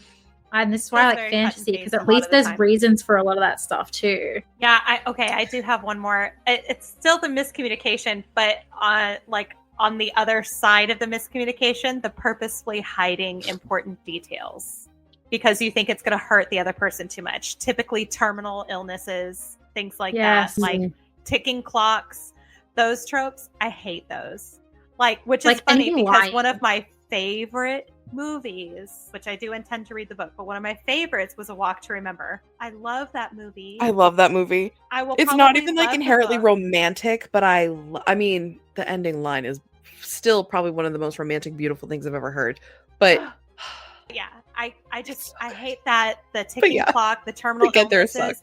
And let me tell you, it almost completely turned me off in a book I just read this month, and Taylor would be very mad. A terminal illness? Like a legitimate one? Or like ticking clock? Fuck you. Like, you gave it 5 stars. Is it the one you just gave 5 stars? Yes, but I literally had to ignore that because as soon as she was talking about it, I was like, God damn it, here we go. Ticking clock. Like, and literally the point almost of that book, so you shut your mouth. I know, but that was what was frustrating. Like, but that was the whole thing of when I said to share that information in the beginning. That fine. The miscommunication of that was my grievance with it. We're talking about the Invisible Life of Addie LaRue. Yeah. Oh, I was gonna read that, but it's so good. I 5-starred it. I loved it. I 5-starred it. It's so good. But I wish they hadn't. I wish he had not hidden that information. I wish he had told her. But it's like right out the gate. The book is like, are you living your life as if, like, to the fullest potential? Are you living it as if you had more days? Are you living it as if you only have a certain amount of days? Like, it is, like, there's no tomorrow, or tomorrow is your last day. Like, I think the message of that book is so good that, like, I think I just ignored that I chose to ignore it because the message was beautiful. But when I realized that that's what was happening, I was so irritated. It was like, God damn it, just tell her. Like, see, I hate any form of lying, even by omission. Like, I hate it's again more like miscommunication. It's I don't want to like hurt someone with this info. Like, don't lie to me in any circumstance. If you try to falsify anything, that's it. I'm gone. Like, no way. The hiding stuff, the lying, the keeping secrets. It's like, ugh. But when it's about terminal illness or ticking clocks, that really irks me. Like, just tell them why, so that you can enjoy the time left. Yeah. It makes way more sense. No, I'm with you. What things in dark romances you guys love in the books and is ick in real life, or vice versa? That's not. You each need to have at least one thing, or I am calling someone for you. Okay. The hardest thing is like being an ick and then like loving, but then being an ick. If I love it in a book, I'm probably gonna love it in real life. Okay, so here's maybe one that could I don't know, because even in my head I'm like, but is it an ick? So I just wrote down all my favorite dark romances. My favorite dark romance is God of Fury, which is an MM dark romance. Okay, yeah. Nico is perfect, okay? I love that man so much. My only thing that maybe could be an ick wasn't even like the dark shit that he does. Actually, no. There is actually one thing that, like, in real life, like, don't threaten to kill my siblings. That could be an issue. You're an only child, so maybe that's not it. Don't break one of my siblings' hands. Like, don't hurt my siblings. I love them. The one I was thinking of before that, though, because that feels obvious. Like, don't physically assault my siblings. And it's so cute in the book, but I don't know if personally I would love it. He counts his eyelashes, which is so cute. I loved that. In the book, I was like, that's so cute. But like at the same time, because they're having a conversation of like, what do you really know about me? Because essentially they're very like Romeo and Juliet, where they're from very I know you have opposing. 46 eyelashes. It's 217, and the left one has less because his anxiety. Get it right. Yeah, it changes every night because his anxiety. Brand picks at his eyelashes, so sometimes the left one like has less. But counts them every night. Yeah. No, absolutely not. That is like awful. So the reason why in the book it was so cute is because they were talking about things of like something that they love about each other that like is unique, of like, why is something that you like? And so he's like, I know how many eyelashes you have, and I know that when you're anxious you pick at your left one, and that's something only I know because I count your eyelashes. Like no one else like would know that, or like, yeah, anybody who watches him when he is feeling anxious would know that. But that's the thing with Bran, is he's a character that like, he's such a control freak that he doesn't show that shit in front of anybody. He does it in like bathrooms with the door locked, where like his anxiety and shit he lets take over when he's in a bathroom. But like, he is such a control freak. I feel like the face you're making at us is very judgmental. But like, again, rude. I'm pulling this out, but I still, in my heart, I'm like, it's the weirdest thing I could have imagined you saying. I want to say it would be an ick, but I just don't know. I don't know, because that's what I'm saying. Like, I don't know about counting them every day, but there's that thing where, like, it's so in the context of it. Yeah. It was so cute. I love I think if it was just someone staring at me every single night, I might be like, okay, chill. Because I think my brain would be like, don't look at my eye, like my pores. Yes, don't look that closely. Yeah. Don't look at me that close, because then you'll see everything, and I don't want you to see that things. Yeah. Like, what if I'm wearing a mighty patch? Like, don't look at me that the air of mystery among us. Like, don't look there. Yeah, we need some secrets things. See, I'm so brave. Look at me. I critiqued my favorite dark romance book. Okay, good job. I'm so proud of you. Thank you. I feel like when you read it, it'll, in the context of it too, because it's later on in the book where that comes out, like it'll just click. It'll make so much sense. I'm pretty sure I'm gonna read that and text you and be like, nope, it's still weird. I will. Nico and Bran are perfect. Okay, sounds a little creepy. I feel like the more I'm looking at my list of my favorite dark romances, the more I'm like, am I okay? Do I actually think any of these things bestie, are... I have been asking you this for months. This is my problem. You okay? I don't know. This is my problem. Is I'm trying to think of things that would be an ick in real life. I'm like, I can think of more icks with the fluffy romance books that we were just doing versus the dark, because like Twisted Lies, I don't know if that's necessarily a dark romance. He's the darkest of the series. Yeah. And like, oh no, because that wasn't even romantic in the book. I was going to say Alex, but with his singing, but that's an ick in the book as well as it was an ick all around. Sorry, Kaylee, it was an ick everywhere. Yeah, Kaylee, it's a no from us. Thanks. I haven't finished that one, so. Oh, I know. I need you to get through that. Like with Twisted Lies, which thing send her the hand. So the guy who touched her inappropriately, like, and then that's not an ick. He cut his hand. Sorry, that's just not an ick. That's but he didn't send it to her.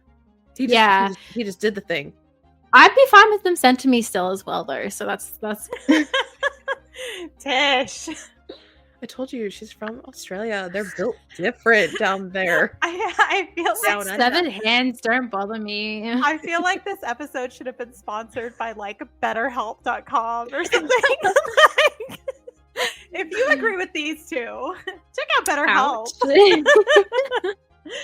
Seriously, you said you'd be fine with getting a hand in a box It's not like he chopped it off to like for fun. There was purpose behind it. Okay, so there's like the next level possessive, like we just said, with, you know, I'm allowed to sleep with people, you're not. Then there's the level of like, you know, they're fully in the relationship, whatever. And like the second a man breathes in her direction, he's like threatening him, bashing him up, keeping it like she's not even allowed to interact with the world around her. Mm-hmm. That is an ick. Too. That's a huge that would piss me off. Like, it doesn't bother me when I'm reading it, but like if that happened to me in real life, I'd be like, dude, just let me like order a fucking drink or like talk to someone that's just around. It has happened to me before, and I'm like, what in the world did I do to give you the impression that just because I said hi or was kind to someone, it means I'm going to fuck them? Like, please, I didn't give you that impression. Yeah. That's a big ick. You're right. That's a huge fully forgot. So the reason that I don't want to be mean. The reason I'm not the biggest fan of Katie Robert, the author who wrote Neon Gods, before I read Neon Gods, I read Desperate Measure, which was her Jafar retelling. And it had that. However, he didn't like her having female friends because he didn't want her to spend her time with anyone other than him. And so there was like, if she was going to, he also had to be there. Which absolutely not. The way it was done in the book, like it was interesting because everyone is a character. So there was like, so it was a Jafar retelling, but her bestie is Meg from Hercules. And they have a menage a trois between the three of them. So it's like, that was fun to read. But there was a weird thing where it's like, she could only hang out with Meg if he was also there, which in the book context was like, I just want to be with you all the time. But like, realistically, it's like, that shit's controlling. That's manipulative and controlling and possessive. Like, not being able to hang out with girlfriends. See, look at us. We found the line. We found the ick. Yes. We're fine. See, nothing wrong with us. The line? No. Who needs better help? Not us. We're healthy. At least we have a line. I think if we had no line, then there'd be a problem. But we're fine. It we found the line. It took us 2 hours to find it. So I'm still thinking maybe a little therapy would do everybody some good. But no. But like, no, because I'm thinking my next ones that I have written down is the Ruinous Love Trilogy with Butcher and Blackbird, Leather and Lark. I see. There's nothing in there that's an ick. I don't know why you would even write that down. Well, because they're dark romance. But I turned around and I said, okay. Yeah, I'm mostly like, when I'm thinking what's an ick versus what's romantic, I'm thinking about things that are specifically happening between the couple, not so much between like. Well, yeah, like in Leather and Lark, he makes her a jar. Oh yeah, that's bad. There's a little. That was bad. There's a thing in the jar. That was bad. I wouldn't even be icked out by that IRL, so that still doesn't. She makes arts and crafts, and he is like, oh my god, she loves arts and crafts. That's a nice They're gift. the perfect couple. They are. That's romance. That is top tier romance. That's what I want. Is that festive, so much to ask for? Listen, it's not festive. It was. It was a snow globe. It was a snow globe. It was so cute. It was so sweet. Rubik's really questioning so much about us right now. This is I've been questioning these things. Rewind it back. Look at what we do. Noah is nothing in the red flag department for us. This is what we read and love. So why would Noah be ever an issue? Just because some flags are more red does not mean that other flags are less red. Okay, I told you I'm colorblind. I know. They're still red. There was no color to that one. The shit we read is red flags. Okay. To be fair, I probably wouldn't go near these men in real life. It's still not technically an ick. Like, I mean, why would you go near them in real life? With Killian, because they run a lot. With Killian's threats, I would have been like, do it, push me off. There's no way I'm submitting to you. So that is something that was like, I would be like, I'm going then. Fuck you. There's no way you're going to win over me. I'm so stubborn. I can't be like these FMCs. I am so stubborn. In the case of like, I could picture it of like Killian or Cliff. She chose the cliff. Like Tish she's like, I will jump off myself. Goodbye. Yeah, you don't even have to push me. I'll go. Don't you worry. I'm out of here. Fuck you, man. You don't tell me what to do, you piece of shit. That's literally me. She loves it, but also don't tell her what to do. There's your ick. Yeah. That's my ick. The bossy ones, I'm like, don't actually tell me what to do. Like, yeah, I'll read about it, it's hot, but never tell me what to do. Fantasy, I think, will be interesting because fantasy has that element, obviously, of not real. It's not typically scenarios we're ever going to come across. No, Which we're is talking why vampires, then, werewolves, and like all if I was kinds of in other that shit. world, it wouldn't be an ick for me because like it makes sense for the world, you know? Yeah, like I would say probably the best one for fantasy is the enemies to lovers thing. In a book, especially fantasy, because I think it's the only genre that truly they are enemies. Yes. Right, yeah, I that's true. fall for that shit. I eat it up. Eat that up. However, if a man tried to kill me in real life, I don't know if we're gonna fall in love. I would never But go in near him fantasy? again. I'm gonna hope the answer's no. But in a fantasy, oh my god, they're It's trying to kill each different. other. Smash. Like I Hot. can't No, wait. I don't like that either, Hot honestly. as fuck. I'm into it. Wait, do you not love the enemies to lovers thing in fantasy? I mean, it depends, but not Okay. typically. In Powerless, I know you have to reread so that you can get to Reckless. Oh wait, that's right. You liked the brother. Fuck off. This. What about ones that tie? They're kind of like enemies. I hated that about them. The only one that I Tish forgave. and I are gonna walk off No. now. Goodbye. The only one that I forgave was Nox. I mean, Okay, yeah, no, I love kinda Nox forgave because him, of but- that. What But about I the Serpent and hated the the Wings way of Night? I hated the way that they treated her. No, that's if you treat someone poorly first, I don't So like stressed that. out. I don't like Right. it. But Like you I don't. thought get you to were all treat team me with Okay, us and dick the wait. to lovers. Get it in. Wait, do you like it when there's groveling afterwards? No. Fuck you. I mean, I had to at least think about it. Okay, but no. I'm glad 'cause you it's thought about it. Okay, but see, if you I feel like I'm learning something about Rubik's today. Yeah, I'm not liking this at all. okay, so you know Our those team, you know like those enemies to moments, lovers. but you know those moments where, like, if you're watching, like, in a rom-com or something, where she's on a date with this guy and he's treating the waitress like trash. No, fuck him. Yeah, Okay, that's how I see enemies to lovers. Like when it's That's bullying not or any enemies to No, lovers, he's it's like if you don't treat me with some modicum of kindness from the get-go before before knowing me, like Where no. did you put enemies to lovers when we did the tier list of tropes? I don't remember. I'm gonna have to look back on that. What do you mean? Like, I can't What? imagine hating enemies to lovers. Like, I am like, I'm learning. I don't like I that. am flabbergasted. I have He's no nice words. once you get to know him. Like, no, he should just be a decent No. human being. No. I'm I not don't kidding. even think You enemies have to get to lovers know do that. me. I feel like Tish is more of a bitch to people she knows well. Yeah, than 100%. Oh, That's actually so 100%. Yeah, true. okay. You're right. I just had That's to the like, wrong way hold around. on, let's rewind that. No. It is the opposite. True. That's what My I'm bad. saying. Like, you're Tish kind and I to are in a people verbally first. abusive relationship. What do you mean? It's sweet. Yeah, If no, I'm you're- verbally abusive to you, then I love you. Yeah. exactly. Oh yeah. Okay, Tish so but could when verbally it's abuse the me, but I know other that way she'll kill someone for around- me. Yeah, but when it's the other way around, like if you were a dick to me when you didn't know me, then I don't like it that you think that we can have something just because I know you better. Like, But in fantasy, just don't be a dick. Like, control In yourself. fantasy, in it just feels fantasy, different. they're from It's opposing different when factions. They're from opposing species. They're from like, it's not even necessarily that they hate each other because they know things. Like they're built to hate each other.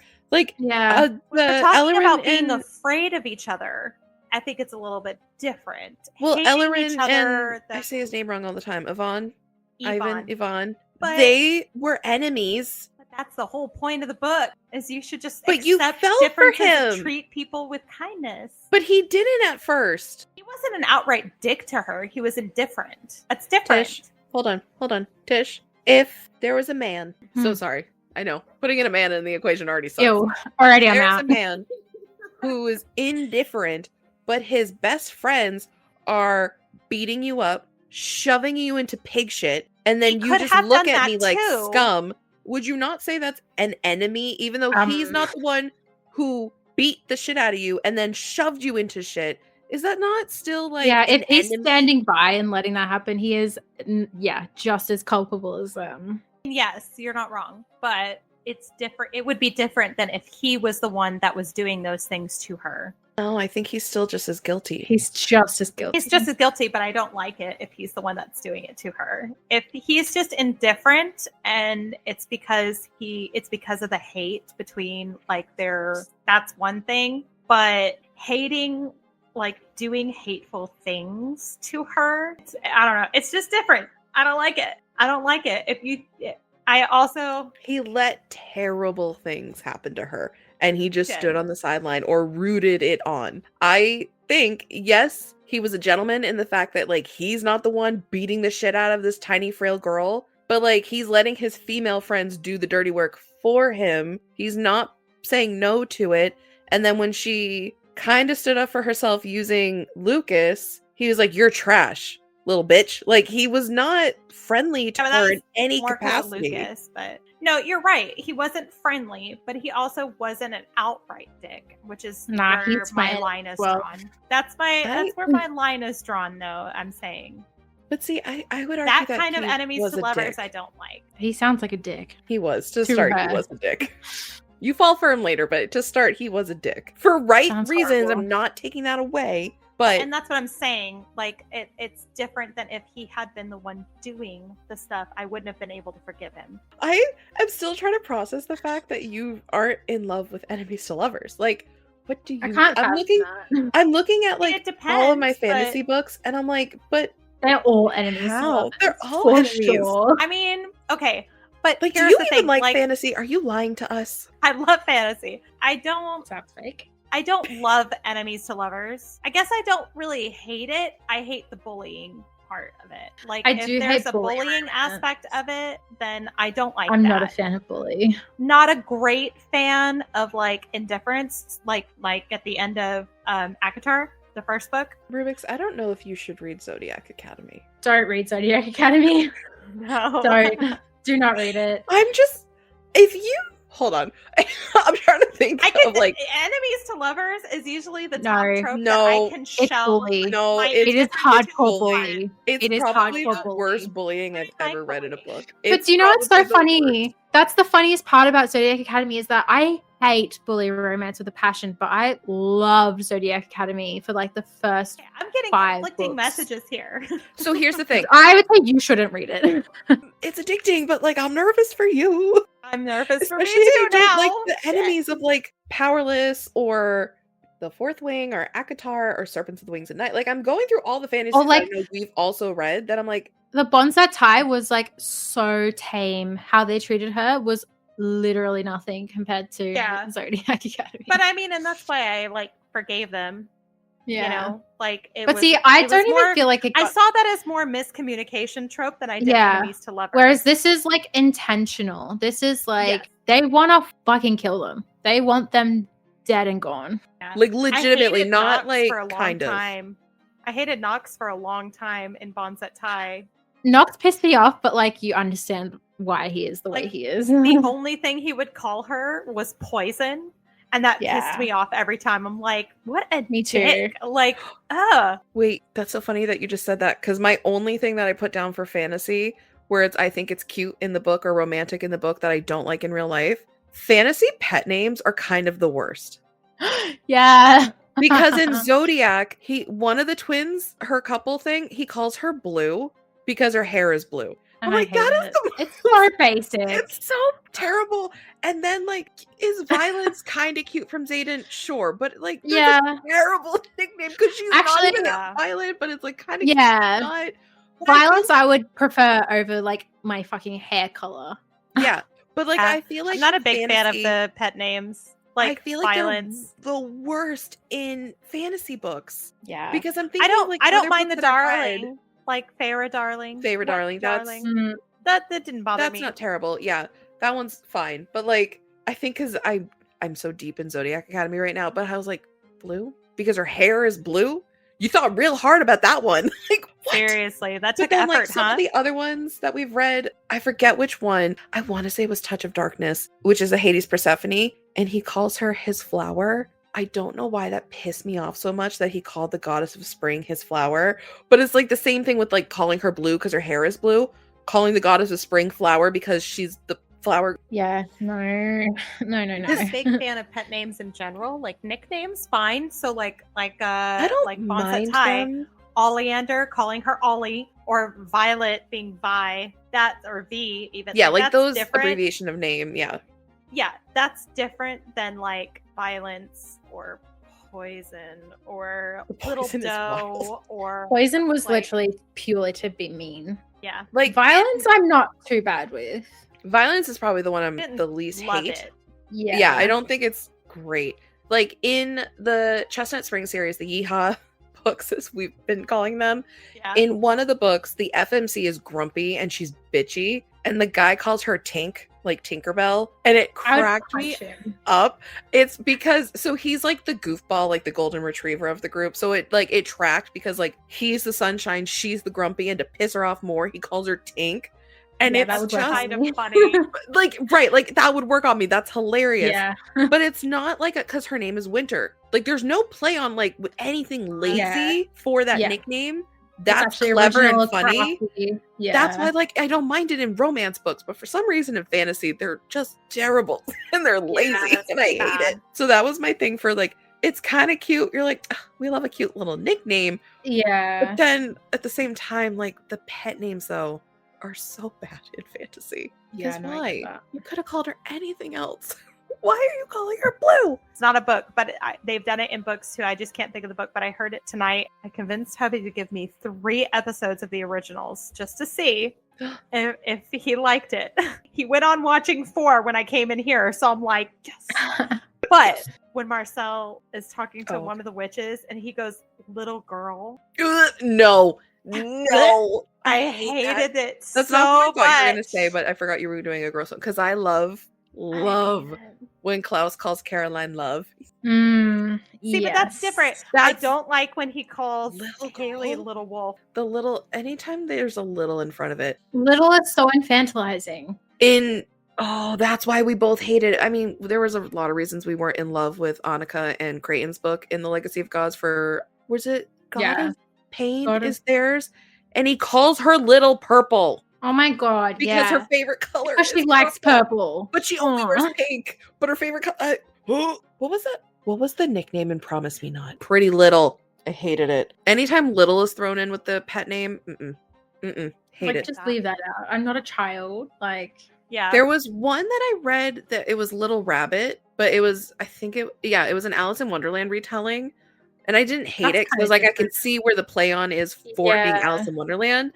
Yeah. But otherwise, I hate it. If Little is attached, I don't, because that feels demeaning. And I don't like Wasn't it Scar where he calls her Little Doe? Did he? Scar? Did he? There was one in Serpent in the Wings at Night too, and I don't remember what that one was. Because her dad called her Little Serpent, right? And that was fine to me because it's like the dad calling his daughter Little Serpent. Yeah, that's I different. Didn't like that though either. Yeah, I don't mind that so much.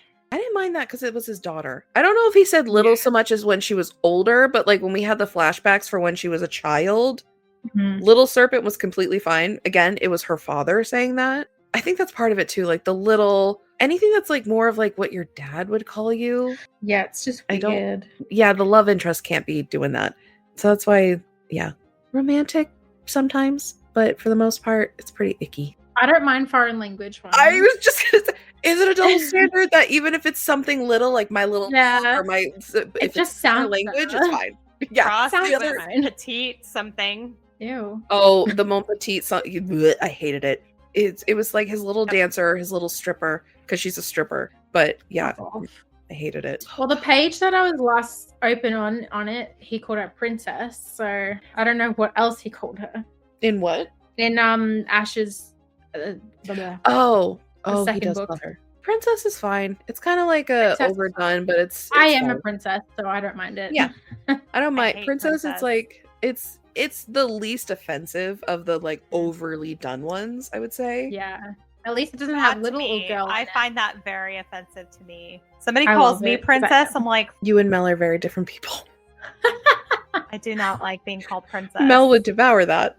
Nope, I don't like it because to me, princess is like I don't do anything for myself. Like everybody else does things for me. I can't do anything on my own, and I don't like that. So you find it more derogatory. Yes.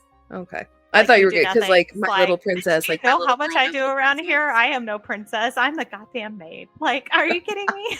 So you're not a fan.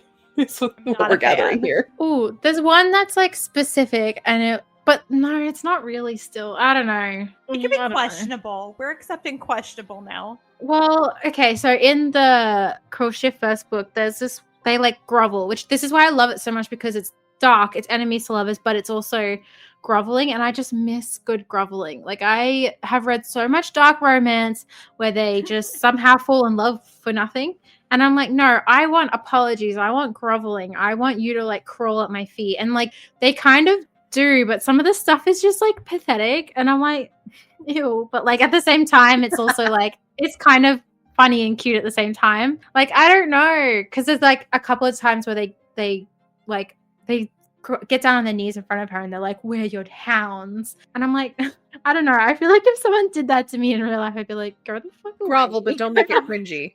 Grovel without being cringe. Like, that's the thing. Mm-hmm. Yeah. That I could see with the groveling. Yeah. Because there's one book that I read that is fluffy, like is a fluffy romance that had the grovel, and it got cringy very quick. Yeah. Like, groveling has to be done right, you know? Yeah. But I still didn't, like, it wasn't a game change for me. I still love the books, so kind of been that bad. I do hate the whole, this is a very simple one, but it's in every book, the whole growling. He growled, and I'm like, if a boy growled at me in the fucking club, I'd be like, no, you thank freak. you. Go away. You eat it up in the books. I love it in the books, but yeah. When I think about the reality of that, I'm like, I only like it in the books when they don't say growled. They find another way to describe it, like a low rumbling or something like that. But if they just say he growled, all I'm imagining is a man saying they're going row. That's not even a growl. I know. That's a cat meow. Because I don't have a deep voice. I can't actually do a growl. It wasn't even the tone of your voice. It was just a row. Well, how else do you growl? It was sass.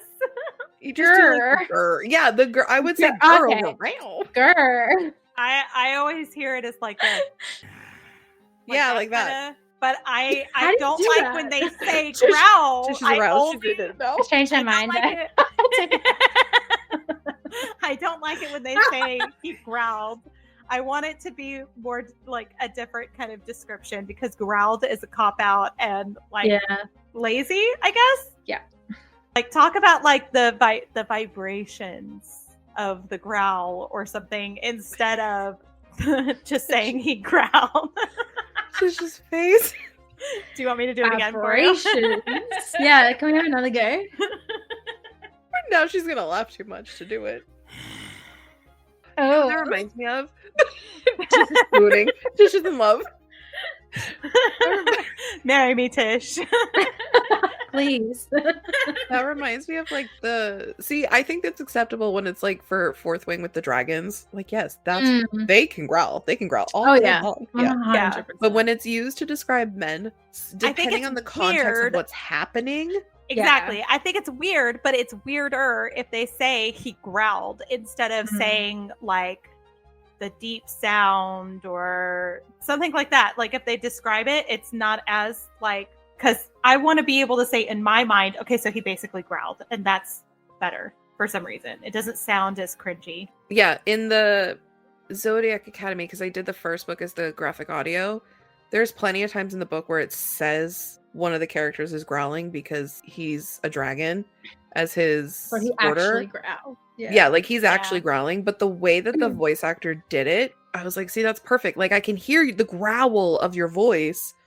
Right. But luckily, because it's the dramatic audio, or the graphic audio, they don't say blah blah blah growled. Like, he just did it, and I was like, see, that I'm okay with. Yeah, like and in Fourth Wing and Iron Flame and the graphic audios for those where they do that for like Taryn and for somebody else does it. Can't remember if Zayden does it or not. But I just don't. It's better when it's not, or at least like growled like an animal. Like, growled like some kind of a beast being unleashed or something like that. Like, give me something that makes it not like, you know? That's fair. I still like it in the book. But yeah, if someone's just growling out of nowhere, the context of where the growling is happening is also a big thing. Definitely. Are we ready for the last little talking point? Well, my only other point is the fact that I love fictional men, but if a man even looks at me in real life, you'll growl. I'll growl at them. Right? There you go. That's Just way more ferocious than row. Yeah. I've been working on it. I'm so proud of you. Thank you.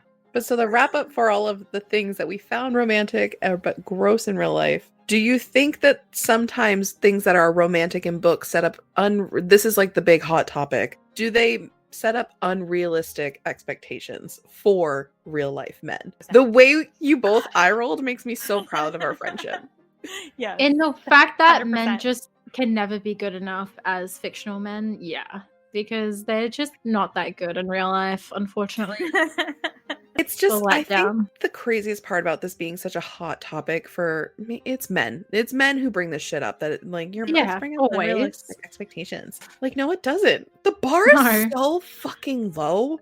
Literally. And these are just like basic human standard. Like, again, with the even like as small as the one I said about like rebuilding me a kitchen table because the table is broken. Like, it was super cute in the book. And like, I'm not saying you need to rebuild the kitchen table. It's the act behind it. Of like, you are concerned for my safety, or you thought about me. You see a need. So you see a need and you do it. Like, I have children. So like the one thing that I would have always loved was like, I am busy with the kids. Make me a sandwich. I'm breastfeeding. Like, that takes a lot of calories. Like, there's just, we're not asking you to build the kitchen table. It's the, like, just doing shit without being asked, or it's not cheating. No, that's for real. Not cheating's such a big ask somehow.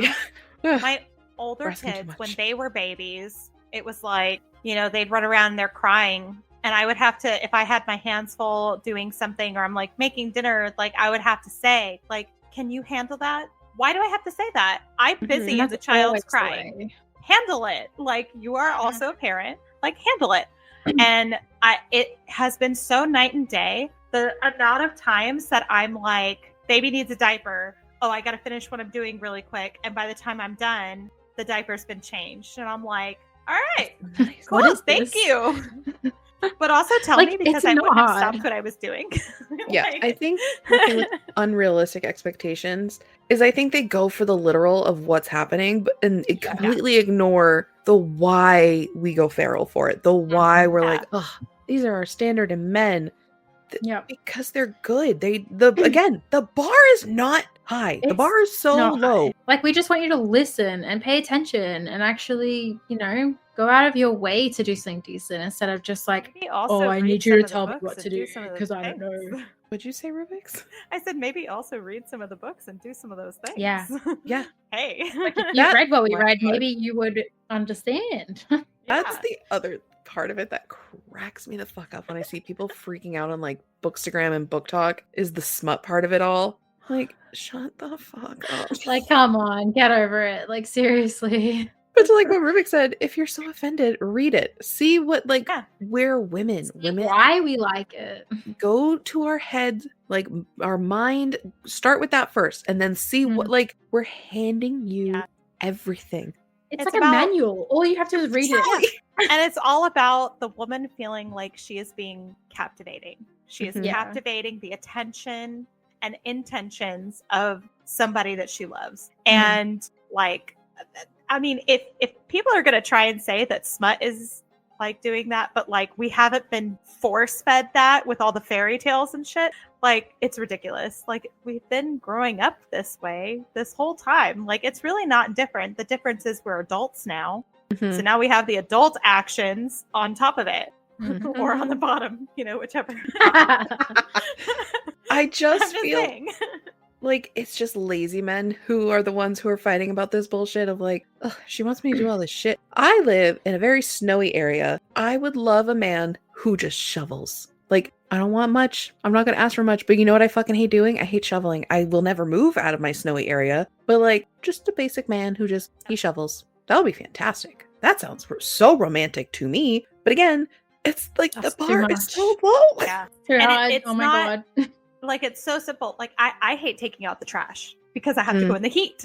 And in Texas, it's hot here. Like, Yeah. I don't like going out in the heat. So I hate taking out the trash. And, like, he does that. He does that without asking. Like, every night before he leaves for work, he takes the trash with him. And I'm like, see? It's so easy. It really, I feel like that's the thing is like, again, we're not asking for the big grand gestures in books because yes, if you want to go to that part of like the unrealistic, like sure, I am probably never going to find a billionaire who's going to jet set me to New York to a book signing for my favorite author. Like, yes, those grand gestures are unrealistic. Yeah. But like, Would I like it? Yes. yeah, what I love, I'll melt for you. I will do whatever you want. Yeah. But like a man who's like sends you a nice little good morning text, or yeah, like I had said, like even though it was kind of an ick for you, if you buy me coffee and some ibuprofen because you know I'm hungover the next day, with enough time to develop the relationship, if you're Rubik's. But like that, like my favorite coffee is $4.18. Yes, I know the price of it. Don't judge me. And just like some medicine if I have a headache. Like I bare minimum. Know my And you coffee don't even order. have to buy it. Like, he makes me coffee in the morning sometimes and brings it to me, and I haven't even asked for anything. He just sees me at my desk and he goes and makes a cup of coffee and brings it to me, and I'm like, you love me. You really love me. Yeah. You know? I just want to know that I'm in your head. I want to know. Yeah. I want so you actually like that's all. think I about want you to me. want me and need you to need me. Like Yeah. just it just is like it's so little will get us. Yeah. Yeah. The bar is honestly so low, and yet they still think our standards are way too high and that these books are making them worse. Like, nah. Sorry. It's all mate. about No. the intentions behind it. It's all about that making sure we know that we're being thought about, making sure we know that like we're being paid attention to, whether it's what we need or what we like, and wanting to do something nice. Like, that's it. That's not hard. Apparently Nope. it is. For some of them, the ones who bitch about it, who are like, Yeah. books are destroying romance. Yeah. No. Social media and things like that, you can say are destroying romance. Books ain't doing nothing. If anything, books are helping women like have their standards of like, it doesn't like, take knowing much. that, like- On the other side, oh no. I do feel like it sets up unrealistic expectations for things that are okay in a relationship when they're not. Like That's what? so judgy. Why are you looking at us like that? What, Rubik's? All the red flags. Okay? I just want someone to cut off a man's hand for me.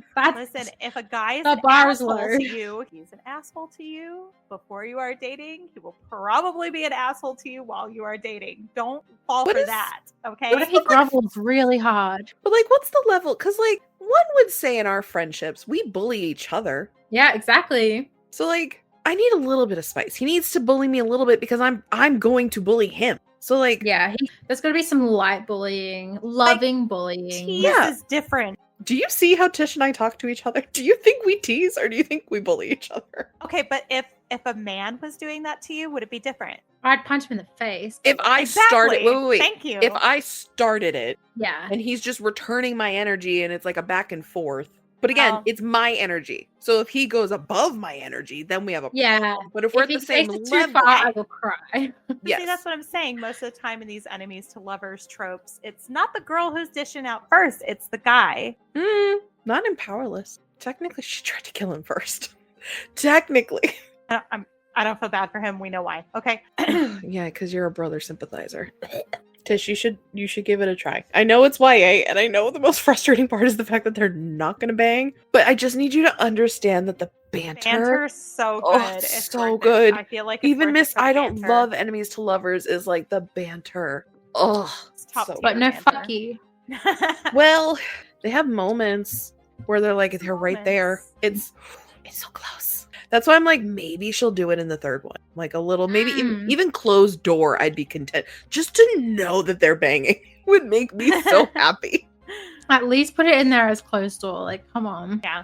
I'm like, maybe she'll give it to us in the third one. Because she's been billed, like, I have never been slow burned so hard. And if they don't bang in the third one, I will be devastated.